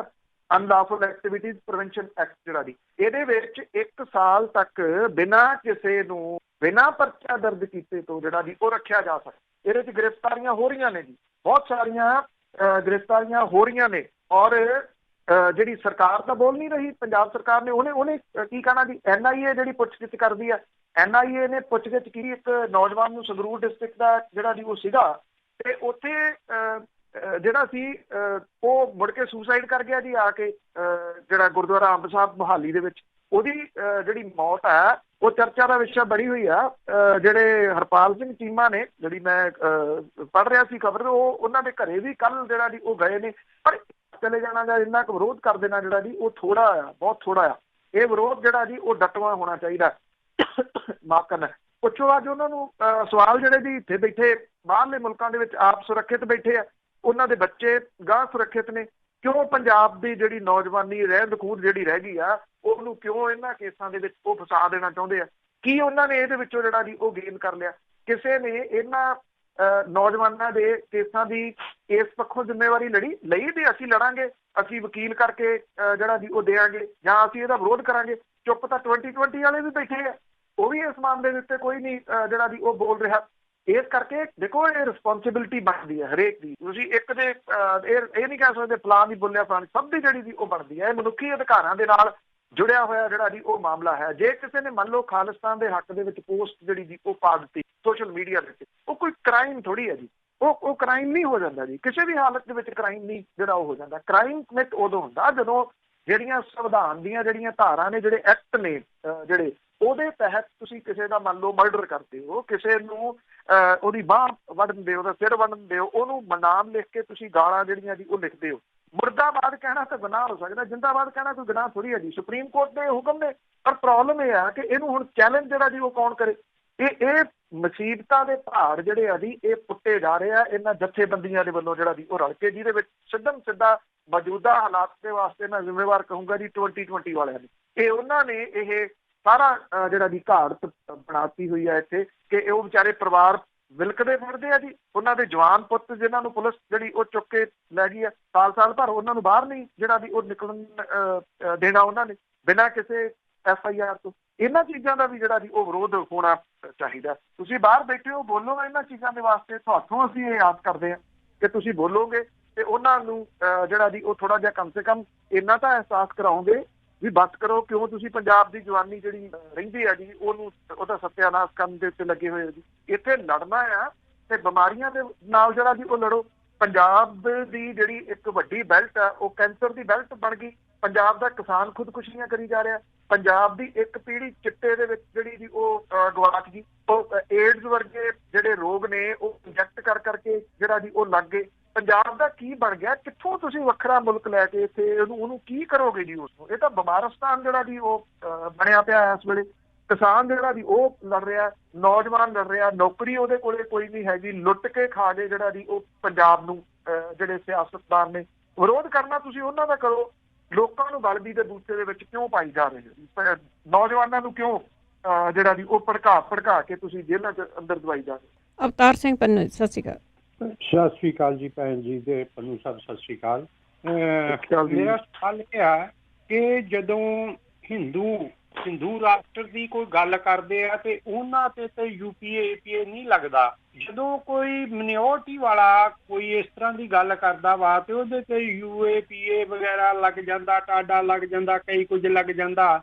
ਕੀ ਇਹ ਨਹੀਂ ਸਾਬਤ ਕਰਦਾ ਕਿ ਮਿਨੋਰਟੀ ਵਾਲੇ ਜਿਹੜੇ ਨੇ ਇਹ ਦੂਜੇ ਦਰਜੇ ਦੇ ਸ਼ਹਿਰੀ ਨੇ, ਇਹ ਹਿੰਦੁਸਤਾਨ ਦੇ ਆਜ਼ਾਦ ਸ਼ਹਿਰੀ ਨੇ, ਇਹਨਾਂ ਦਾ ਕੋਈ ਹੱਕ ਨਹੀਂਗਾ ਆਪਣੇ ਅਖਤਿਆਰ ਹੱਕ ਮੰਗਣ ਦਾ?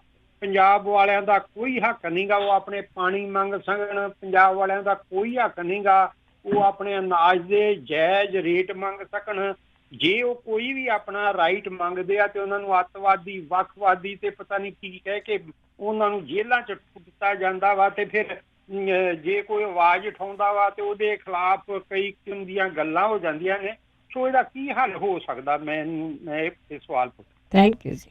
ਦੇਖੋ, ਹੈ ਤਾਂ ਮਾਈਨੋਰਿਟੀਜ਼ ਦੇ ਖਿਲਾਫ ਨੇ, ਤਾਂ ਕੋਈ ਸਾਬਤ ਕਰਨ ਵਾਲੀ ਤਾਂ ਗੱਲ ਹੀ ਨਹੀਂ ਜੀ। ਉਹ ਤਾਂ ਬਿਲਕੁਲ ਕਲੀਅਰ ਜਿਹੜਾ ਜੀ ਦਿਸ ਰਿਹਾ ਕਿ ਮਾਈਨੋਰਿਟੀਜ਼ ਦੇ ਖਿਲਾਫ ਹੀ ਸਾਰਾ ਕੁਝ ਜਿਹੜਾ ਜੀ ਇਹ ਹੋ ਰਿਹਾ। ਚਾਹੇ ਉਹ ਮੁਸਲਿਮ ਭਾਈਚਾਰਾ ਹੈ, ਚਾਹੇ ਉਹ ਦਲਿਤ ਭਾਈਚਾਰਾ ਹੈ, ਚਾਹੇ ਉਹ ਸਿੱਖ ਭਾਈਚਾਰਾ ਹੈ, ਜਿਹੜਾ ਜੀ ਉਹਨਾਂ ਦੇ ਇਹ ਖਿਲਾਫ ਜਿਹੜੇ ਇਹਨਾਂ ਕਾਨੂੰਨਾਂ ਨੂੰ ਵਰਤਿਆ ਜਾ ਰਿਹਾ। ਇਹਦੇ 'ਚ ਕੋਈ ਸ਼ੱਕ ਸ਼ੁਬਾ ਜਿਹੜਾ ਜੀ ਉਹ ਨਹੀਂ ਹੈਗਾ।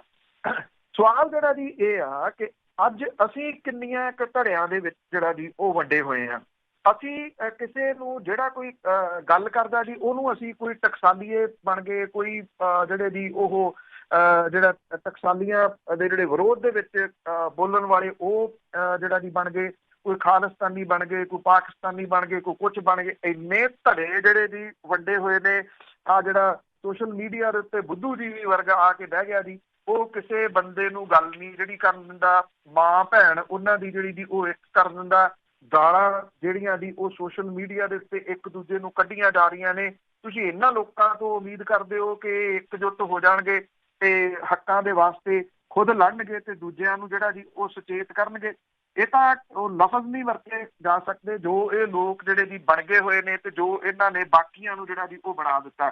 ਗੱਲ ਸਿੱਧੂ ਮੂਸੇਵਾਲੇ ਦੀ ਚੱਲਦੀ, ਇਹ ਗੱਲ ਗਾਣਿਆਂ ਤੱਕ ਇਹਦੇ ਬਹੁਤ ਵਾਰੀ ਜਿਹੜੀ ਜੀ ਇਹ ਗੱਲ ਚੱਲੀ ਆ। ਇਹਦੇ ਗੰਭੀਰ ਇੰਪੈਕਟ ਜਿਹੜੇ ਆ ਜੀ ਉਹ ਕੀ ਪੈਣੇ ਆ। ਇਹ ਜਿਹੜੀ ਨਵੀਂ ਜਨਰੇਸ਼ਨ ਆ, ਤੁਸੀਂ ਆ ਟਰੈਕਟਰਾਂ ਵਾਲੀ ਹੋਈ ਆ ਜੀ। ਜਦੋਂ ਟਿਕਟੌਕ ਤੇ ਵੀਡੀਓ ਬਣਾਉਣੀਆਂ ਹੁੰਦੀਆਂ ਨੇ ਤੇ ਟਰੈਕਟਰਾਂ ਦੇ ਉੱਤੇ ਸਾਰੇ ਨੌਜਵਾਨ ਹੁੰਦੇ ਆ। ਜਦੋਂ ਐਜੀਟੇਸ਼ਨ ਹੋਣੀ ਹੁੰਦੀ ਆ ਤੇ ਉਹਦੇ ਵਿੱਚ ਸਾਰੇ ਵਡੇਰੀ ਉਮਰ ਦੇ ਜਿਹੜੇ ਜੀ ਬੈਠੇ ਹੁੰਦੇ। ਫਿਰ ਉਹ ਨੌਜਵਾਨ ਉਹਨਾਂ ਐਜੀਟੇਸ਼ਨਾਂ ਦੇ ਵਿੱਚ ਤੁਸੀਂ ਜਿਹੜਾ ਜੀ ਉਹ ਦੇਖਿਆ, ਉਹ ਮਾਦਾ ਹੀ ਖਤਮ ਜਿਹੜਾ ਜੀ ਉਹ ਕਰ ਦਿੱਤਾ ਗਿਆ ਜੀ। ਹੁਣ ਦੂਜੀ ਗੱਲ ਹੈ ਕਿ ਜਿਸ ਤਰੀਕੇ ਦੇ ਨਾਲ UAPA ਦੇ ਤਹਿਤ ਜਿਹੜੇ ਜੀ ਉਹ ਚੁੱਕੇ ਜਾ ਰਹੇ ਆ ਮੁੰਡੇ, ਜਾਂ ਉਹਨਾਂ ਦੇ ਉੱਤੇ ਕੇਸ ਪਾਏ ਜਾ ਰਹੇ ਆ, ਉਹਨਾਂ ਦੀ ਜਾਣਕਾਰੀ ਥਾਣਿਆਂ ਦੇ ਵਿੱਚ ਲਈ ਜਾ ਰਹੀ ਹੈ।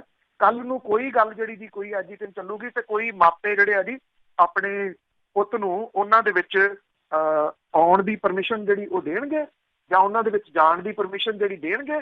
ਮੇਰਾ ਖਿਆਲ ਨਹੀਂ, ਜਿਹੜਾ ਨਹੀਂ ਦੇਣਗੇ, ਕਿਉਂਕਿ ਇਹ ਕੋਈ ਸਿਸਟਮੈਟਿਕਲੀ ਹੈ ਹੀ ਨਹੀਂ। ਤੁਸੀਂ ਸਿਸਟਮ ਦੇ ਤਹਿਤ ਜਿਹੜਾ ਦੀ ਉਹ ਚੱਲੋ, ਤੁਸੀਂ ਸੰਘਰਸ਼ ਵੀ ਕਰਨਾ ਕਰੋ, ਸੰਘਰਸ਼ ਕਰਨ ਤੋਂ ਕੋਈ ਨਹੀਂ ਜਿਹੜਾ ਦੀ ਉਹ ਰੋਕਦਾ, ਹੱਕਾਂ ਤੋਂ ਕੋਈ ਨਹੀਂ ਰੋਕਦਾ। ਤੁਸੀਂ ਆਪਣੇ ਹੱਕਾਂ ਦੇ ਵਾਸਤੇ ਲੜੋ, ਪਰ ਉਹਦੇ ਵਾਸਤੇ ਇੱਕ ਤਰੀਕਾ ਹੁੰਦਾ। ਤੁਸੀਂ ਆਪ ਤਾਂ ਬੈਠੇ ਹੋ ਸੁਰੱਖਿਅਤ, ਤੁਹਾਡੇ ਬੱਚੇ ਜਿਹੜੇ ਸੁਰੱਖਿਅਤ ਹੋਣ, ਤੇ ਤੁਸੀਂ ਇਹ ਸੋਚੋ ਵੀ ਅਸੀਂ ਕਿਸੇ ਦੇ ਸੁਰੱਖਿਅਤ ਰਹਿਣ ਨਹੀਂ ਦੇਣੇ, ਫਿਰ ਇਹੀ ਹਾਲਾਤ ਹੋਣੇ ਨੇ। ਇਸ ਪ੍ਰਤੀ ਵੀ ਸੋਚਣ ਦੀ ਜਿਹੜੀ ਉਹ ਜ਼ਰੂਰਤ ਹੈ ਸਮੁੱਚੇ ਭਾਈਚਾਰੇ ਨੂੰ। ਪਰ ਉਹਦੇ ਵਾਸਤੇ ਤੁਹਾਨੂੰ ਗਰੁੱਪਬਾਜ਼ੀਆਂ ਜਿਹੜੀਆਂ ਨੇ ਜੀ ਉਹਨਾਂ ਤੋਂ ਉੱਪਰ ਉੱਠ ਕੇ ਸੋਚਣਾ ਪਊਗਾ, ਤਾਂ ਇਹਦਾ ਆਪਾਂ ਕੁਝ ਜਿਹੜਾ ਜੀ ਉਹ ਹੱਲ ਕੱਢ ਸਕਾਂਗੇ। ਇਹ ਖੂਹ 'ਚ ਡਿੱਗਿਆ ਵਾਲੀ ਗੱਲ ਆ ਵੀ ਖੂਹ 'ਚੋਂ ਬਾਹਰ ਨਿਕਲਣ ਦੇ ਪਹਿਲਾਂ ਸੋਚੀਏ, ਮੁੜ ਕੇ ਦੂਜੀਆਂ ਮੁਸ਼ਕਲਾਂ ਦੇ ਵਾਸਤੇ ਜਿਹੜਾ ਜੀ ਉਹ ਜ਼ਰੂਰ ਲੜਨਾਂਗੇ। ਜੇ ਖੂਹ ਦੇ ਵਿੱਚ ਡਿੱਗਿਆ ਹੋਇਆ ਨੇ, ਇੱਕ ਦੂਜੇ ਨਾਲ ਦੁਸ਼ਮਣੀਆਂ ਕੱਢੀ ਜਾਣੀਆਂ ਨੇ, ਇੱਕ ਦੂਜੇ ਨੂੰ ਗਦਾਰ ਕਹੀ ਜਾਣਾ, ਉਹਨਾਂ ਨੂੰ ਗਾਲਾਂ ਜਿਹੜੀਆਂ ਜੀ ਉਹ ਕੱਢੀ ਜਾਣੀਆਂ ਨੇ, ਤੇ ਫਿਰ ਤਾਂ ਇਹਦਾ ਹੱਲ ਕੀ ਨਿਕਲਣਾ? ਬਲਵੀਰ ਸਿੰਘ ਜੀ, ਸਤਿ ਸ਼੍ਰੀ ਅਕਾਲ। ਬਲਵੀਰ ਸਿੰਘ ਜੀ। ਹਾਂਜੀ, ਸਤਿ ਸ੍ਰੀ ਅਕਾਲ ਜੀ। ਜਦੋਂ ਪ੍ਰਗਟ ਸਿੰਘ ਮਿਲਿਆ ਸੀ ਮੁੱਖ ਮੰਤਰੀ, ਤੇ ਉਹਨੇ ਪੁੱਛਿਆ ਸੀ ਵੀ 31,000 ਜਿਹੜਾ ਆਪਾਂ ਕਹਿੰਦੇ ਸੀ ਉਹਦਾ ਕੀ ਬਣਿਆ। ਉਹਨੇ ਮੁਰੇ ਜਵਾਬ ਦਿੱਤਾ 2 ਕਰੋੜ ਜਾਂ 200 ਕਰੋੜ ਹਰ ਸਾਲ ਦੇਊਗਾ, ਉਹ ਮੋੜ ਕੇ ਦੇਣਗੇ। ਉਹਦਾ ਕਲੀਅਰ ਨਹੀਂ ਸੀ ਪਤਾ ਲੱਗਾ, ਉਹ ਦੱਸ ਸਕਦੇ ਜੀ? ਥੈਂਕ ਯੂ ਜੀ। ਪ੍ਰਗਟ ਸਿੰਘ ਹੋਰੀ ਵੀ ਮੁੜ ਕੇ ਨਹੀਂ ਬੋਲੇ ਜੀ। ਪੈਸੇ ਤਾਂ ਜਿਹੜੇ GST ਦੇ ਕਲੈਕਟ ਕਰਕੇ ਦਿੱਤੇ ਆ ਉਹ ਨਹੀਂ ਮੁੜ ਰਹੇ ਜੀ, ਤੇ 200 ਕਰੋੜ ਰੁਪਈਆ ਜਾਂ 250 ਕਰੋੜ ਰੁਪਈਆ ਜਿਹੜਾ ਜੀ ਉਹ ਕਿੱਥੋਂ ਦੇਣਾ? ਉਹ ਕਰਜ਼ੇ ਦੇ ਵਿੱਚ ਐਡਜਸਟ ਹੋ ਗਿਆ ਜੀ। ਉਹ ਵਿਆਜ ਦੇ ਰੂਪ ਦੇ ਵਿੱਚ ਜਿਹੜਾ ਦੇਣਾ ਪੈਣਾ ਜੀ ਪੰਜਾਬ ਨੂੰ, ਜਿਹੜਾ ਦੇਣਾ ਪੈ ਰਿਹਾ, ਜਿਹੜੇ ਇਹ ਮਿਹਰਬਾਨੀ ਕਰਕੇ ਗਏ ਆ ਜੀ ਅਕਾਲੀ ਦਲ, ਬਾਦਲ ਤੇ ਭਾਜਪਾ ਵਾਲੇ। ਐਕਚੁਅਲੀ ਉਹ ਘਪਲਾ ਸੀਗਾ ਜੀ, ਉਹ ਕਣਕ ਘੁਟਾਲਾ ਸੀਗਾ, ਜਿਹੜਾ ਕਿ ਉਦੋਂ ਜਿਹੜੇ ਫੂਡ ਮਿਨਿਸਟਰ ਸੀ ਉਹ ਬਾਦਲ ਸਾਹਿਬ ਦੇ ਜਵਾਈ ਸਨ ਜੀ। ਉਹਨਾਂ ਦੇ ਜਿਹੜਾ ਜੀ ਟਰਮ ਦੇ ਵਿੱਚ, ਉਹਨਾਂ ਦੇ ਟੈਨਿਓਰ ਦੇ ਵਿੱਚ ਜਿਹੜਾ ਜੀ ਇਹ ਫੂਡ ਘੁਟਾਲਾ ਹੋਇਆ ਸੀਗਾ। ਔਰ ਬਜਾਏ ਇਹਦੇ ਕਿ ਇਹਦੀ ਇਨਵੈਸਟੀਗੇਸ਼ਨ ਮੌਜੂਦਾ ਸਰਕਾਰ ਕਰਾਉਂਦੀ, ਇਹਨਾਂ ਨੇ ਬਾਦਲਾਂ ਦੇ ਨਾਲ ਹੇਜ ਪਾ ਲਿਆ, ਤੇ ਉਹ ਜਿਹੜਾ ਸੀਗਾ ਜੀ ਐਡਜਸਟ ਹੋਇਆ ਰਹਿਣ ਦਿੱਤਾ ਉੱਤੇ। ਉਹ ਕੇਂਦਰ ਦੇ ਵਿੱਚ ਜਾਂਦੇ ਜਾਂਦੇ ਐਡਜਸਟ ਕਰਾ ਕੇ ਵੀ ਇੱਦਾਂ ਕਰੋ, ਜਿਹੜਾ ਅਸੀਂ ਕਰਜ਼ਾ ਤਾਂ ਦੇਣਾ ਇਹ ਵੀ ਉੱਧਰ ਹੀ ਲਿਖ ਲਓ, ਇਹਦਾ ਵਿਆਜ ਜਿਹੜੀ ਨਵੀਂ ਸਰਕਾਰ ਆਊਗੀ ਉਹ ਤੁਹਾਨੂੰ ਦੇਈ ਜਾਊਗੀ। ਇਹਦੇ ਵਿਆਜ ਦੇ ਰੂਪ ਦੇ ਵਿੱਚ ਪੰਜਾਬ ਜਿਹੜਾ ਜੀ ਉੱਜੜ ਰਿਹਾ। ਹੁਣ ਪ੍ਰਗਟ ਸਿੰਘ ਹੋਰੀ ਬੋਲਦੇ ਨੇ, ਬੋਲ ਕੇ ਫਿਰ ਜਿਹੜਾ ਜੀ ਉਹ ਚੁੱਪ ਕਰ ਜਾਂਦੇ ਨੇ, ਕਿਉਂਕਿ ਉਹ ਕੀ ਕਰਨ? ਉਹ ਇੱਕ ਮਹਿਜ਼ MLA ਨੇ, ਪਾਵਰ ਤਾਂ ਉਹਨਾਂ ਦੇ ਕੋਲੇ ਜਿਹੜੀ ਜੀ ਉਹ ਹੈ ਨਹੀਂ, ਤੇ ਨਾ ਪ੍ਰਗਟ ਸਿੰਘ ਹੋਰਾਂ ਵਰਗਿਆਂ ਨੂੰ ਪਾਵਰ ਛੇਤੀ ਕੀਤਿਆਂ ਕਾਂਗਰਸ ਨੇ ਦੇਣੀ। ਸੁਖਦੇਵ ਸਿੰਘ ਜੀ, ਸੈਕਰਾਮੈਂਟੋ। ਸਤਿ ਸ਼੍ਰੀ ਅਕਾਲ ਜੀ। ਸਤਿ ਸ਼੍ਰੀ ਅਕਾਲ। ਹਾਂਜੀ, ਪੰਨੂ ਸਾਹਿਬ ਆਪਣੇ 86 ਕੇ 87 ਚ CM ਸੀ ਜਦੋਂ ਬਰਨਾਲਾ, ਕੋਈ ਜਦੋਂ ਜੋੜ ਮੇਲਾ ਹੋਇਆ ਸੀ ਅਨੰਦਪੁਰ ਸਾਹਿਬ, ਉਹਦੀ ਸਟੇਜ ਵੱਲ ਕੋਈ ਪ੍ਰੋਟੈਸਟ ਕਰਦੇ ਕਰਦੇ ਸਿੰਘ ਵੱਧ ਰਹੇ ਸੀ ਅੱਗੇ, ਤੇ ਉਦੋਂ ਪਤਾ ਨਹੀਂ ਕਾਫੀ ਉਦੋਂ ਮਾਰੇ ਮੂਰੇ ਗਏ ਸੀ, ਮੇਰੇ ਖਿਆਲ ਪਤਾ ਨਹੀਂ ਕਿੰਨੇ ਸੀ, ਤੇ ਉਹਨਾਂ ਦਾ ਕੀ ਬਣਿਆ? ਤੇ ਦੂਸਰਾ ਜੀ ਆਪਣਾ ਸੈਣੀ ਤੇ IG ਜਿਹੜਾ ਆਪਣਾ ਉਮਰਾ ਨੰਗਲ, ਉਹਦਾ ਅਪਡੇਟ ਦੇਣਾ ਜੀ। Thank you. ਤੁਹਾਡਾ ਸਵਾਲ ਵੀ ਬੜਾ ਅਜੀਬ ਹੈ ਜੀ। ਪਤਾ ਨਹੀਂ ਪ੍ਰੋਟੈਸਟ ਕਰ ਰਹੇ ਸੀ, ਪਤਾ ਨਹੀਂ ਕਿੰਨੇ ਸੀ, ਪਤਾ ਨਹੀਂ ਮਾਰੇ ਮੂਰੇ ਗਏ ਸੀ, ਪਤਾ ਨਹੀਂ ਉਹਦਾ ਕੀ ਬਣਿਆ। ਇਹ ਤਾਂ ਕੋਈ ਸਵਾਲ ਨਾ ਹੋਇਆ। ਜੇ ਤਾਂ ਕੋਈ ਜਾਣਕਾਰੀ ਹੈ ਦੱਸੋ, ਤੇ ਉਹਦਾ ਕੁਝ ਜਿਹੜਾ ਜੀ ਉਹ ਦੱਸਿਆ ਜਾ ਸਕੇ। ਕਹਿੰਦੇ ਉਹ ਪੁਰਾਣੀ ਕਹਾਣੀ ਜਿਹੜੀ ਉਹ ਸੁਣਾਉਂਦੇ ਹੁੰਦੇ ਸੀਗੇ, ਮਾਮਲਾ ਸੀਰੀਅਸ ਆ, ਉਹਦੇ 'ਚ ਸੁਣਾਉਣੀ ਤਾਂ ਨਹੀਂ ਪੈਂਦੀ, ਪਰ ਤੁਹਾਡੇ ਸਵਾਲ ਦੇ ਕਰਕੇ ਜਿਹੜਾ ਜੀ ਉਹ ਸੁਣਾ ਦਿੰਦੇ ਆ ਵੀ ਪਤਾ ਨਹੀਂ ਕਿੰਨਾਂ ਦੀ ਕੁੜੀ, ਪਤਾ ਨਹੀਂ ਕਿੰਨਾਂ ਦੇ ਮੁੰਡੇ ਨਾਲ ਨਿਕਲ ਗਈ, ਮੈਨੂੰ ਪਤਾ ਨਹੀਂ ਕੌਣ ਦੱਸ ਗਿਆ। ਇਹ ਤਾਂ ਉਹੋ ਜਿਹੀ ਗੱਲ ਹੋ ਗਈ ਨਾ, ਪਤਾ ਨਹੀਂ ਪ੍ਰੋਟੈਸਟ ਕਰਦੇ ਸੀ, ਪਤਾ ਨਹੀਂ ਮਾਰੇ ਮੂਰੇ ਗਏ ਸੀ, ਪਤਾ ਨਹੀਂ ਕਿੰਨੇ ਸੀ, ਉਹਦਾ ਕੀ ਦੱਸਿਆ ਜਾਵੇ ਜੀ? ਏਦਾਂ ਕੋਈ ਹੈ? ਇਹਦੀ ਕੋਈ ਤੁੱਕ ਬਣਦੀ ਇਹਦੀ ਸਵਾਲ ਦੀ? ਸੈਣੀ ਦਾ ਜਦੋਂ ਤੱਕ ਸਮੇਤ ਸੈਣੀ ਦਾ ਹੈ ਜੀ, ਉਹ ਮਾਮਲਾ ਸੁਣਵਾਈ ਦੇ ਅਧੀਨ ਹੈ ਅਦਾਲਤ ਦੇ ਵਿੱਚ, ਤੇ ਉਹਦੇ ਤੇ 302 ਅਜੇ ਜਿਹੜੀ ਲੱਗਣੀ ਆ, ਜੇ ਲੱਗਦੀ ਆ ਤੇ ਉਹਦੀ ਜਿਹੜੀ ਉਹਦੀ ਅਰੈਸਟ ਦੀ ਸੰਭਾਵਨਾ ਹੋ ਸਕਦੀ ਹੈ। ਪਰ ਜਿਹੜਾ ਬੰਦਾ DGP ਰਿਹਾ ਜੀ, ਚੋਰ ਮੋਰੀਆਂ ਉਹਦੇ ਕੋਲੇ ਬਥੇਰੀਆਂ ਹੁੰਦੀਆਂ ਨੇ ਨਿਕਲਦੀਆਂ ਜੀ। ਚੋਗਾ ਸਿੰਘ ਜੀ। ਹਾਂਜੀ, ਸਤਿ ਸ਼੍ਰੀ ਅਕਾਲ। ਸਤਿ ਸ਼੍ਰੀ ਅਕਾਲ ਜੀ। ਮੇਰਾ ਸਵਾਲ ਥੋੜਾ ਆਮ ਸਵਾਲ ਨਾਲ ਹਟਵਾ ਹੈ। ਜਦ ਕਾਂਗਰਸ ਦੀ ਸਰਕਾਰ ਸੀ ਜੀ ਮਨਮੋਹਨ ਸਿੰਘ ਦੀ, ਉਸ ਵੇਲੇ ਸੈਂਟਰ ਦੇ ਵਿੱਚ ਐਜੂਕੇਸ਼ਨ ਕਿੰਨੇ % ਬਜਟ ਰੱਖਿਆ ਜਾਂਦਾ ਸੀ ਜੀ? ਉਸ ਤੋਂ ਬਾਅਦ ਜਦ ਮੋਦੀ ਸਾਹਿਬ ਆਇਆ, ਇਹਨਾਂ ਨੇ ਐਜੂਕੇਸ਼ਨ ਤੇ ਹੈਲਥ ਤੇ ਕਿੰਨਾ % ਕੋ ਵਧਾਇਆ ਹੈ ਜਾਂ ਉਸੇ ਤਰ੍ਹਾਂ ਚੱਲੀ ਜਾਂਦਾ ਜੀ? ਇਹ ਪੁੱਛਣਾ ਚਾਹੁੰਦਾ। ਕੋਈ ਹਟਮਾ ਨਹੀਂ ਹੈਗਾ ਜੀ, ਇਹ ਤਾਂ ਉਸੇ ਤਰੀਕੇ ਨਾਲ ਚੱਲੀ ਜਾਂਦਾ। ਜੇ ਵਧਾਇਆ ਹੁੰਦਾ ਤੇ ਮੌਜੂਦਾ ਹਸਪਤਾਲਾਂ ਦੀ ਹਾਲਤ ਤਾਂ ਇਹ ਨਾ ਹੁੰਦੀ ਜਿਹੜੀ ਇਸ ਵੇਲੇ ਬਣੀ ਹੋਈ। ਢੀਚਕ ਮਾਰ ਦੇ ਢਾਂਚੇ ਦੇ ਨਾਲ ਹੀ ਤਾਂ COVID-19 ਵਰਗੀ ਮਹਾਮਾਰੀ ਦੇ ਨਾਲ ਜਿਹੜਾ ਜੀ ਉਹ ਲੜਿਆ ਜਾ ਰਿਹਾ, ਚਾਹੇ ਉਹ ਐਜੂਕੇਸ਼ਨ ਹੈ, ਚਾਹੇ ਉਹ ਹੈਲਥ ਹੈ। ਲਗਾਤਾਰ ਇਹਦੇ ਵਿੱਚ ਕੱਟ ਜਿਹੜੇ ਜੀ ਉਹ ਸਰਕਾਰਾਂ ਨੇ ਲਾਏ ਆ, ਸਮੇਂ ਦੀਆਂ ਜਿਹੜੀਆਂ ਉਹ ਸਰਕਾਰਾਂ ਨੇ, ਚਾਹੇ ਪਿਛਲੀ ਸੀ ਚਾਹੇ ਅੱਜ ਵਾਲੀ ਜਿਹੜੀ ਮੌਜੂਦਾ ਹੈ। ਮੌਜੂਦਾ ਸਰਕਾਰ ਨੇ ਤਾਂ ਇੱਕ ਕਿਸਮ ਦੇ ਨਾਲ ਝੱਗਾ ਹੀ ਚੁੱਕ ਦਿੱਤਾ ਨਾ ਜੀ। ਮਤਲਬ ਕਿ ਹਾਲਾਤ ਇਹੋ ਜਿਹੇ ਜਿਹੜੇ ਦੀ ਉਹ ਬਣਾ ਦਿੱਤੇ ਆ ਵੀ ਮਾਰ ਕੇ ਲੋਕਾਂ ਨੂੰ ਲੁੱਟ ਕੇ ਲੋਕਾਂ ਦਾ ਕਚੂਮਰ ਕੱਢ ਦਿਓ ਤੇ ਲੋਕ ਉਹਨੂੰ ਤਰੱਕੀ ਸਮਝਣ ਲੱਗ ਜਾਣ ਵੀ ਬੱਲੇ ਕਮਾਲ ਹੋ ਗਈ। ਆਹ ਬੰਦਾ ਜਿਹੜਾ ਜੀ ਉਹ ਕਮਾਲ ਦਾ ਸੀਗਾ। ਕਿਸੇ ਟਾਈਮ ਸਮਾਂ ਲੱਗੇ ਤੇ ਮੈਂ ਤੁਹਾਨੂੰ ਰਿਕਮੈਂਡ ਕਰੂੰਗਾ ਕਿ ਜਿਹੜੇ ਹਿਟਲਰ ਸੀ ਉਹਦੀ ਜਿਹੜੀ ਜੀ ਉਹ ਹਿਸਟਰੀ ਜ਼ਰੂਰ ਪੜ੍ਹਨਾ। ਉਹ ਭਾਵੇਂ ਤੁਹਾਡੇ ਸਵਾਲ ਦੇ ਨਾਲ ਰਿਲੇਟਡ ਨਹੀਂ ਆ ਪਰ ਤੁਹਾਨੂੰ ਬਹੁਤ ਕੁਝ ਸਪਸ਼ਟ ਸਾਹਮਣੇ ਦਿਸਣ ਲੱਗ ਗਈ ਜੀ। ਸਰਬਜੀਤ ਸਿੰਘ ਜੀ ਹੈਲੋ, ਸਤਿ ਸ਼੍ਰੀ ਅਕਾਲ ਭੈਣ ਜੀ। ਸਤਿ ਸ਼੍ਰੀ ਅਕਾਲ ਪੰਨੂ ਸਾਹਿਬ, ਸਤਿ ਸ਼੍ਰੀ ਅਕਾਲ ਜੀ। ਸਤਿ ਸ਼੍ਰੀ ਅਕਾਲ ਜੀ। ਸਤਿ ਸ਼੍ਰੀ ਅਕਾਲ। ਹਾਂਜੀ, ਸਵਾਲ ਦੇ ਤੁਸੀਂ ਬਹੁਤ ਪੂਰੀ ਡਿਟੇਲ ਦੇ ਵਿੱਚ ਖਬਰਾਂ ਦਿੱਤੀਆਂ ਜੀ, ਧੰਨਵਾਦ ਤੁਹਾਡਾ ਬਹੁਤ ਬਹੁਤ। ਲੀਡਰ ਏਦਾਂ ਜੀ, ਲੀਡਰ ਤਾਂ ਇੱਥੇ ਸਾਡੇ ਬਾਹਰਲੇ ਮੁਲਕਾਂ 'ਚ ਵੀ ਬਹੁਤ ਬੈਠੇ ਆ। ਕੋਈ ਕਹਿੰਦਾ ਮੈਂ ਕਾਂਗਰਸ ਦਾ ਆਰਗੇਨਾਈਜ਼ਰ ਆ, ਕੋਈ ਅਕਾਲੀ ਦਲ ਦਾ, ਪਰ UAP ਦੇ ਬਰਖਲਾਫ ਕੋਈ ਬੋਲ ਰਿਹਾ ਜੀ। ਸਾਰੇ ਇੰਡੀਆ ਵਾਲੇ ਇੱਥੇ ਵਾਲੇ ਸਾਰੇ ਇਕੱਠੇ ਹੋਏ। ਮੇਰਾ ਤਾਂ ਸਵਾਲ ਇੱਕੋ ਹੀ ਸੀ ਜੀ, ਸੈਣੀ ਦਾ ਉਹ ਪੁੱਛਣਾ ਸੀ ਮੁਲਤਾਨੀ ਵਾਲੇ ਕੇਸ 'ਚੋਂ, ਤੁਸੀਂ ਦੱਸ ਹੀ ਦਿੱਤਾ ਜੀ। ਧੰਨਵਾਦ ਤੁਹਾਡਾ ਬਹੁਤ ਬਹੁਤ। ਥੈਂਕ ਯੂ ਜੀ। Thank you.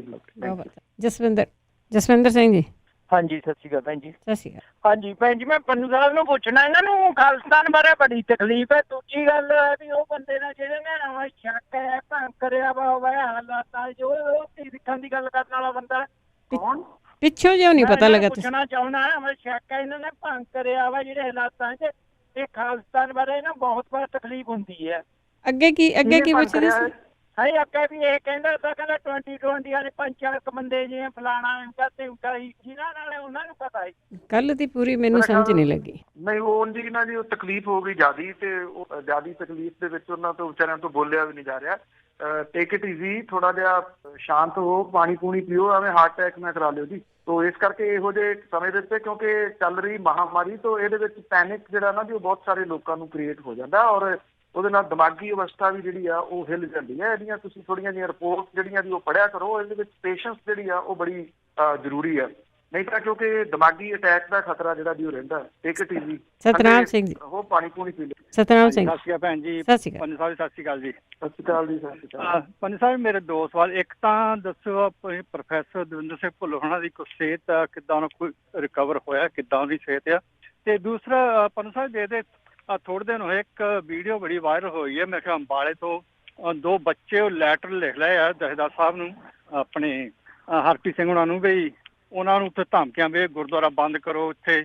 ਉਹ ਕਹਿੰਦੇ ਵੀ ਗੁਰੂ ਗ੍ਰੰਥ ਸਾਹਿਬ ਜਿਹੜੀ ਸੇਵਾ ਹੋ ਰਹੀ ਹੈ ਬੜੇ ਮਰਜ਼ਾਦਾ ਨਾਲ ਹੋ ਰਹੀ ਹੈ, ਵੀ ਇਹ ਤੁਹਾਡੇ ਬੰਦੇ ਆ ਕੇ ਕਹਿ ਰਹੇ ਆ ਵੀ ਇਹਨੂੰ ਬੰਦ ਕਰੋ ਜੀ, ਗੁਰਦੁਆਰੇ ਨੂੰ ਮਹਾਰਾਜ ਦਾ ਪ੍ਰਕਾਸ਼ ਨਾ ਕਰੋ। ਇਹਦੇ ਪਿੱਛੇ ਕੀ ਕਹਾਣੀ ਹੈ ਜੀ, ਦੱਸੋ ਭੈਣ ਜੀ, ਕੱਟਿਓ ਨਾ ਜੀ। ਦੇਖੋ, ਉਹ ਵੀਡੀਓ ਜਿਹੜੀ ਉਹ ਮੈਂ ਦੇਖੀ ਆ, ਪਤਾ ਨਹੀਂ ਉਹ ਜਥੇਦਾਰ ਸਾਹਿਬ ਤੱਕ ਜਿਹੜੀ ਹੈ ਜੀ ਉਹ ਗਈ ਆ ਜਾਂ ਨਹੀਂ, ਉਹਦਾ ਕੋਈ ਨੋਟਿਸ ਅਜੇ ਤੱਕ ਤਾਂ ਜਿਹੜਾ ਜੀ ਉਹ ਨਹੀਂ ਲਿਆ ਗਿਆ।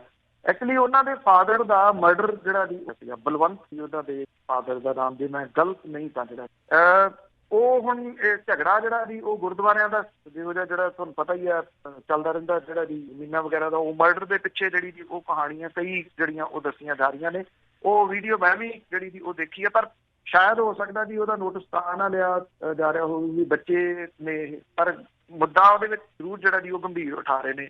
ਇੱਕ ਕੋਈ ਇਹਨਾਂ ਨੇ ਹੋਰ ਗੱਲ ਪਹਿਲਾਂ ਪੁੱਛੀ ਜੀ, ਮੈਨੂੰ ਵੀ ਯਾਦ ਭੁੱਲ ਗਿਆ ਜੀ। ਨਹੀਂ, ਹਾਂਜੀ ਹੈਗਾ ਲਾਈਨ ਤੇ ਹੈ ਜੀ। ਸਤਨਾਮ ਸਿੰਘ। ਹਾਂਜੀ, ਆਪਣੇ ਪ੍ਰੋਫੈਸਰ ਦਵਿੰਦਰ ਸਿੰਘ ਭੁੱਲਰ ਸਿਹਤ ਬਾਰੇ ਪੁੱਛਣਾ। ਹਾਂਜੀ, ਦਵਿੰਦਰ ਸਿੰਘ ਭੁੱਲਰ ਹੋਣਾ। ਹਾਂਜੀ ਹਾਂ, ਦੇਖੋ ਉਹਨਾਂ ਦੀ ਕਿਉਂਕਿ ਜਿਹੜੀ ਸੀ ਆਪਣੇ ਪੈਰੋਲ ਪੱਕੀ ਹੋ ਗਈ ਸੀਗੀ, ਉਹ ਕਾਫੀ ਰਿਕਵਰ ਜਿਹੜਾ ਜੀ ਉਹ ਕਰ ਰਹੇ ਨੇ ਔਰ ਮੈਡੀਕਲ ਤੌਰ ਤੇ 15 ਦਿਨ ਪਹਿਲਾਂ ਜਿਹੜੀ ਵੀ ਹੈ ਉਹਨਾਂ ਦੇ ਬਾਰੇ ਜਿਹੜੀ ਜਾਣਕਾਰੀ ਹਾਸਲ ਕੀਤੀ ਸੀ ਵੀ ਉਹਨਾਂ ਰਿਕਵਰੀ ਜਿਹੜੀ ਉਹ ਹੋ ਰਹੀ ਹੈ ਕਾਫੀ ਹੱਦ ਤੱਕ, ਜਿਹੜੀ ਕਿ ਇੱਕ ਚੰਗੀ ਖਬਰ ਹੈ।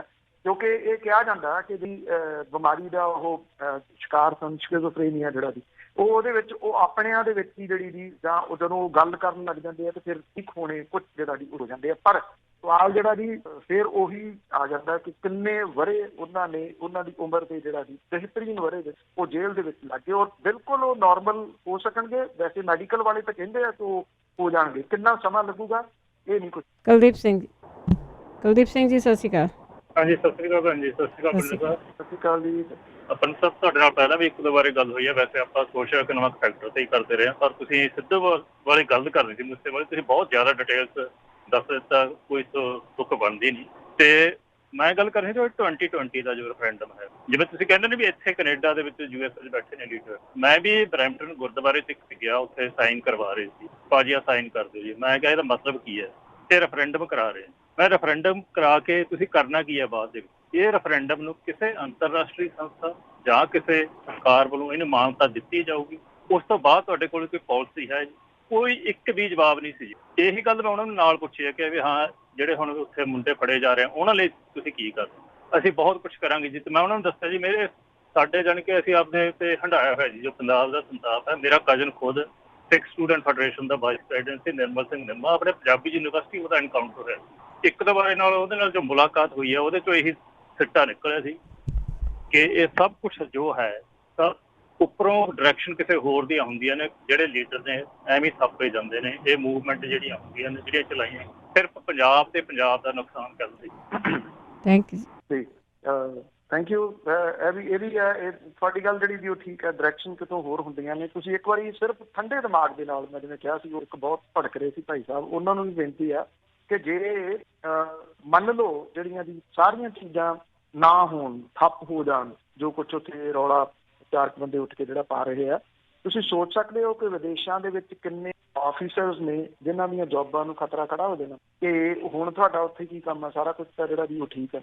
ਇਹ ਤੁਸੀਂ ਉਹਨਾਂ ਦੀਆਂ ਜੌਬਾਂ ਜਿਹੜੀਆਂ ਉਹਨਾਂ ਨੂੰ ਬਚਾਈ ਰੱਖਣ ਦੇ ਵਾਸਤੇ ਤਾਂ ਨਹੀਂ ਕਰ ਰਹੇ। ਇਹ ਸੋਚਣਾ ਪਊਗਾ ਜੀ ਕਿਤੇ ਗੰਭੀਰਤਾ ਦੇ ਨਾਲ, ਨਹੀਂ ਤਾਂ ਅਦਰਵਾਈਜ਼ ਕਿੰਨੀ ਕੁ ਦੇਰ ਤੁਸੀਂ ਪੁੱਤ ਮਰਵਾਈ ਜਾਓਗੇ ਪੰਜਾਬ ਦੇ। ਅੱਜ ਤੱਕ ਜਦੋਂ ਇਹ ਧਰਮ ਯੁੱਧ ਮੋਰਚਾ ਲੱਗਿਆ, ਜਿਹੜੇ ਤੁਸੀਂ ਗੱਲ ਕਰ ਰਹੇ ਹੋ ਐਨਕਾਊਂਟਰ ਦੀ, ਨਿਰਮਲ ਸਿੰਘ ਨਿੰਮਾ ਔਰ ਨੋਨ ਪਰਸਨੈਲਿਟੀ ਸੀਗੀ ਆਲ ਇੰਡੀਆ ਸਿੱਖ ਫੈਡਰੇਸ਼ਨ ਦੀ, ਮੈਨੂੰ ਪਤਾ ਉਹਨਾਂ ਦੇ ਬਾਰੇ। ਉਹ ਧਰਮ ਯੁੱਧ ਮੋਰਚੇ ਦੇ ਬਾਰੇ ਦੇ ਵਿੱਚ ਪੜ੍ਹ ਲੈਣਾ ਕਿ ਉਹਦੇ ਦੌਰਾਨ ਕਿੰਨੀਆਂ ਲਾਸ਼ਾਂ ਜਿਹੜੀਆਂ ਦੀ ਉਹ ਵਿਛੀਆਂ। ਉਹਨਾਂ ਲਾਸ਼ਾਂ ਦੀ ਕੀ ਕਰਦਾ ਇੱਕ ਜਿਹੜਾ ਵਿਅਕਤੀ ਸੀ ਜਸਵੰਤ ਸਿੰਘ ਖਾਲੜਾ ਹੋਰੀ, ਉਹ ਵਿਚਾਰੇ ਆਪ ਲਾਸ਼ ਜਿਹੜਾ ਵੀ ਉਹ ਬਣ ਗਏ। ਉਹਨਾਂ ਦੀ ਲਾਸ਼ ਨਹੀਂ ਅੱਜ ਤੱਕ ਜਿਹੜੀ ਵੀ ਉਹ ਲੱਭੀ। ਉਹਦਾ ਕੋਈ ਮੁੱਲ ਪਿਆ ਜੀ? ਉਹਦੇ ਵਿੱਚੋਂ ਕੀ ਖੱਟਿਆ? ਉਹਦੇ ਚੋਂ ਅਸੀਂ ਗੇਨ ਕੀ ਕੀਤਾ? ਸਿੱਖ ਕੌਮ ਨੇ ਕੀ ਕੀਤਾ? ਕਦੇ ਠੰਡੇ ਦਿਮਾਗ ਦੇ ਨਾਲ ਬਹਿ ਕੇ ਜਿਹੜਾ ਵੀ ਸੋਚਣਾ ਤੁਹਾਨੂੰ ਖਾ ਕੌਣ ਦੇ। ਮੈਂ ਜੂਨ ਦੇ ਪਹਿਲੇ ਹਫ਼ਤੇ ਲਿਖਿਆ ਵੀ, ਇੱਕ ਵਾਰੀ ਫੇਰ ਕਹੂੰਗਾ ਕਿ ਜਿਹੜੀ ਇਹ ਕੌਮ ਹੈ ਆਪਣੇ ਦੁਸ਼ਮਣ ਪਛਾਣਨ 'ਚ ਫੇਲ ਰਹੀ ਹੈ, ਕੰਪਲੀਟ ਫੇਲ ਰਹੀ ਹੈ। 35 ਸਾਲ ਪਹਿਲਾਂ ਸਾਕਾ ਲੀਲਾ ਤਾਰਾ ਦੇ ਦੌਰਾਨ ਫੌਜ ਚੁੱਕ ਕੇ ਲੈ ਗਈ ਤੁਹਾਡਾ ਬੇਸ਼ਕੀਮਤੀ ਚੀਜ਼, ਉਹਨੂੰ ਕੌਣ ਵੇਚ ਗਿਆ? ਪਤਾ ਤੁਹਾਨੂੰ ਕਿਸੇ ਨੂੰ? ਉਹ ਗੱਲਾਂ ਜਿਹੜੀਆਂ ਕਰਨੀਆਂ ਬਹੁਤ ਜਿਹੜੀਆਂ ਉਹ ਸੌਖੀਆਂ ਨੇ। ਕਿਸੇ ਦੇ ਉੱਤੇ ਵੀ ਕੋਈ ਵੀ ਇਲਜ਼ਾਮ ਜਿਹੜਾ ਉਹ ਲਾ ਦੇਣਾ ਬੜਾ ਸੌਖਾ।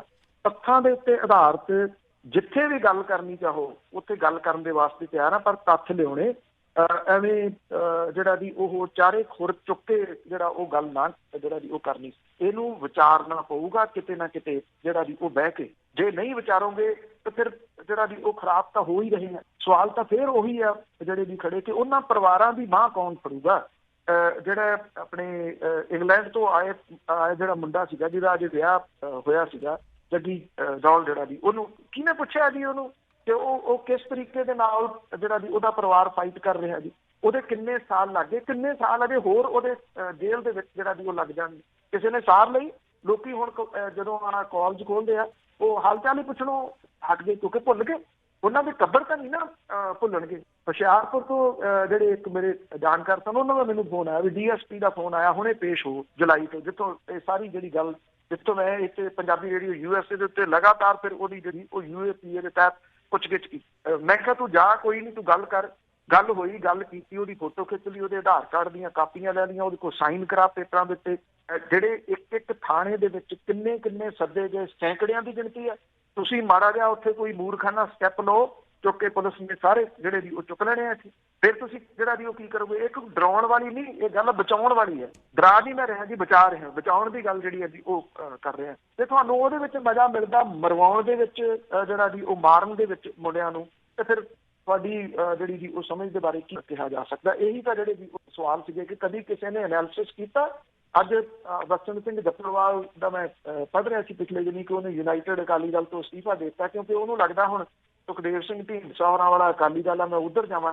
ਇੱਥੇ ਹੁੰਦੇ ਸਨ ਸੋਹਣ ਸਿੰਘ ਹੁਰੀ, ਜਿਹੜੀ 5 ਮੈਂਬਰੀ ਪੰਥਕ ਕਮੇਟੀ ਬਣੀ ਸੀ, ਜਿਹੜੀ ਕਿਸੇ ਟਾਈਮ ਉਹਨੇ ਪੀੜੀਆਂ ਸਾਰੀਆਂ ਇਮਾਰਤਾਂ ਕਰਾਤੀਆਂ ਸੀ, ਪੰਜਾਬੀ ਸਾਈਨ ਬੋਰਡ ਜਿਹੜੇ ਵੀ ਉਹ ਲਿਖਾਏ ਸੀ, ਉਹ ਪੰਥਕ ਸੀ ਜਿਹਨੇ ਖਾਲਿਸਤਾਨ ਦਾ ਐਲਾਨ ਕੀਤਾ ਸੀ। ਤੁਸੀਂ ਕਿਉਂ ਭੁੱਲਦੇ? ਜੋ ਇੱਕ ਉੱਚ ਅਹੁਦੇ ਤੋਂ ਰਿਟਾਇਰ ਹੋ ਕੇ ਰਿਟਾਇਰਮੈਂਟ ਲੈਣ ਤੋਂ ਬਾਅਦ ਸਾਰੀ ਪ੍ਰਾਪਰਟੀ ਆਪਣੇ ਬੱਚਿਆਂ ਦੇ ਨਾਂ ਕਰਕੇ ਇਹਨਾਂ ਸਫਾਂ ਦੇ ਵਿੱਚ ਸ਼ਾਮਲ ਹੋ ਜਾਂਦਾ, ਫਿਰ ਉਹ ਖਾਲਿਸਤਾਨ ਦਾ ਐਲਾਨ ਕਰਦਾ, ਫਿਰ ਉਹ ਵਾਪਸ ਆ ਜਾਂਦਾ ਬਚਨ ਸਿੰਘ ਜੱਫਰਵਾਲ ਵਾਂਗੂ। ਕੋਈ ਉਹਦੇ ਉੱਤੇ ਕੇਸ ਨਹੀਂ ਜਿਹੜਾ ਵੀ ਉਹ ਚੱਲਦਾ। ਸੋਹਣ ਸਿੰਘ ਜਿਹੜਾ ਪੰਥਕ ਕਮੇਟੀ ਵਾਲਾ ਜਿਹੜੇ ਇੱਥੇ DC ਰਹੇ ਨੇ ਪੰਜਾਬੀ ਪਟਿਆਲਾ ਦੇ, ਉਹਨਾਂ ਦੇ ਪਿਤਾ ਵਸਨ ਸਿੰਘ ਜਫਰਵਾਲ ਅੱਜ ਵੀ ਗੋਲੀਆਂ ਦੇ ਰਿਹਾ, ਮਿੱਠੀਆਂ ਗੋਲੀਆਂ। ਚਲੋ ਅੱਜ ਕੱਲ੍ਹ ਉਹ ਹੋਮਿਓਪੈਥੀ ਦੀਆਂ ਦੇ ਰਿਹਾ, ਉਦੋਂ ਉਹ ਖਾਲਿਸਤਾਨ ਦੀਆਂ ਮਿੱਠੀਆਂ ਗੋਲੀਆਂ ਜਿਹੜੀਆਂ ਸੀ ਉਹ ਦਿੰਦਾ ਸੀਗਾ। ਇਹਨਾਂ ਸਾਰੀਆਂ ਚੀਜ਼ਾਂ ਦਾ ਜਵਾਬ ਕਿਸੇ ਨੇ ਲੱਭਿਆ ਜੀ? ਤੇ ਲੋਕਾਂ ਦੇ ਪੁੱਤ ਮਰਵਾ ਕੇ ਇਹ ਸੁਰੱਖਿਅਤ ਤੁਰੇ ਫਿਰਦੇ ਆ ਜੀ। ਕਿਸੇ ਨੇ ਜਾ ਕੇ ਪੋਲੀਟੀਕਲ ਅਸਾਈਲਮ ਜੀ ਉਹ ਬਾਹਰਲੇ ਮੁਲਕਾਂ ਦੇ ਵਿੱਚ ਜਾ ਕੇ ਲੈ ਲਈ, ਉਹ ਬਹਿ ਗਏ, ਇੱਥੇ ਮਰ ਗਏ। ਚੁੱਲ੍ਹਿਆਂ ਦੇ ਵਿੱਚ ਘਾਹ ਜਿਹੜੇ ਵੀ ਉਹ ਉੱਗੇ ਹੋਏ ਦੇਖੇ ਕਿਸੇ ਨੇ ਜੀ ਇੱਥੇ ਆ ਕੇ ਕਿ ਉਹਨਾਂ ਦਾ ਕੀ ਬਣਿਆ?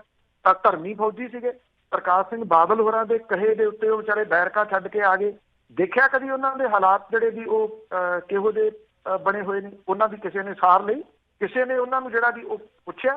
ਸਿਰਫ ਆਪਣੀਆਂ ਸਿਆਸੀ ਰੋਟੀਆਂ ਟੇਕਣ ਦੇ ਵਾਸਤੇ ਸਭ ਜਿਹੜਾ ਵੀ ਉਹ ਲੱਗੇ ਹੋਏ ਨੇ। ਕਿਸੇ ਦਾ ਪੁੱਤ ਮਰਦਾ, ਕਿਸੇ ਦਾ ਭਰਾ ਮਰਦਾ, ਕਿਸੇ ਦਾ ਪਤੀ ਮਰਦਾ, ਮਰੇ ਜੀ। ਬਹੁਤ ਬਹੁਤ ਧੰਨਵਾਦ ਬਲਤੇਜ ਪੰਨੂ ਜੀ। ਮਿਹਰਬਾਨੀ ਜੀ, ਧੰਨਵਾਦ ਜੀ, ਸਤਿ ਸ਼੍ਰੀ ਅਕਾਲ। ਸਤਿ ਸ਼੍ਰੀ ਅਕਾਲ। ਤੇ ਸਰੋਤੇ ਸਨ ਬਲਤੇਜ ਪੰਨੂ ਜੀ ਕਰਦੇ ਨੇ ਸਾਡੇ ਨਾਲ ਖਬਰਾਂ। ਇਸੇ ਦੇ ਨਾਲ ਸਾਡਾ ਅੱਜ ਦਾ ਬੁਲਟਨ ਇੱਥੇ ਸਮਾਪਤ। ਬਲਵਿੰਦਰ ਕੌਰ ਵੱਲੋਂ ਆਪ ਸਭ ਨੂੰ ਪਿਆਰ ਭਰੀ ਸਤਿ ਸ਼੍ਰੀ ਅਕਾਲ।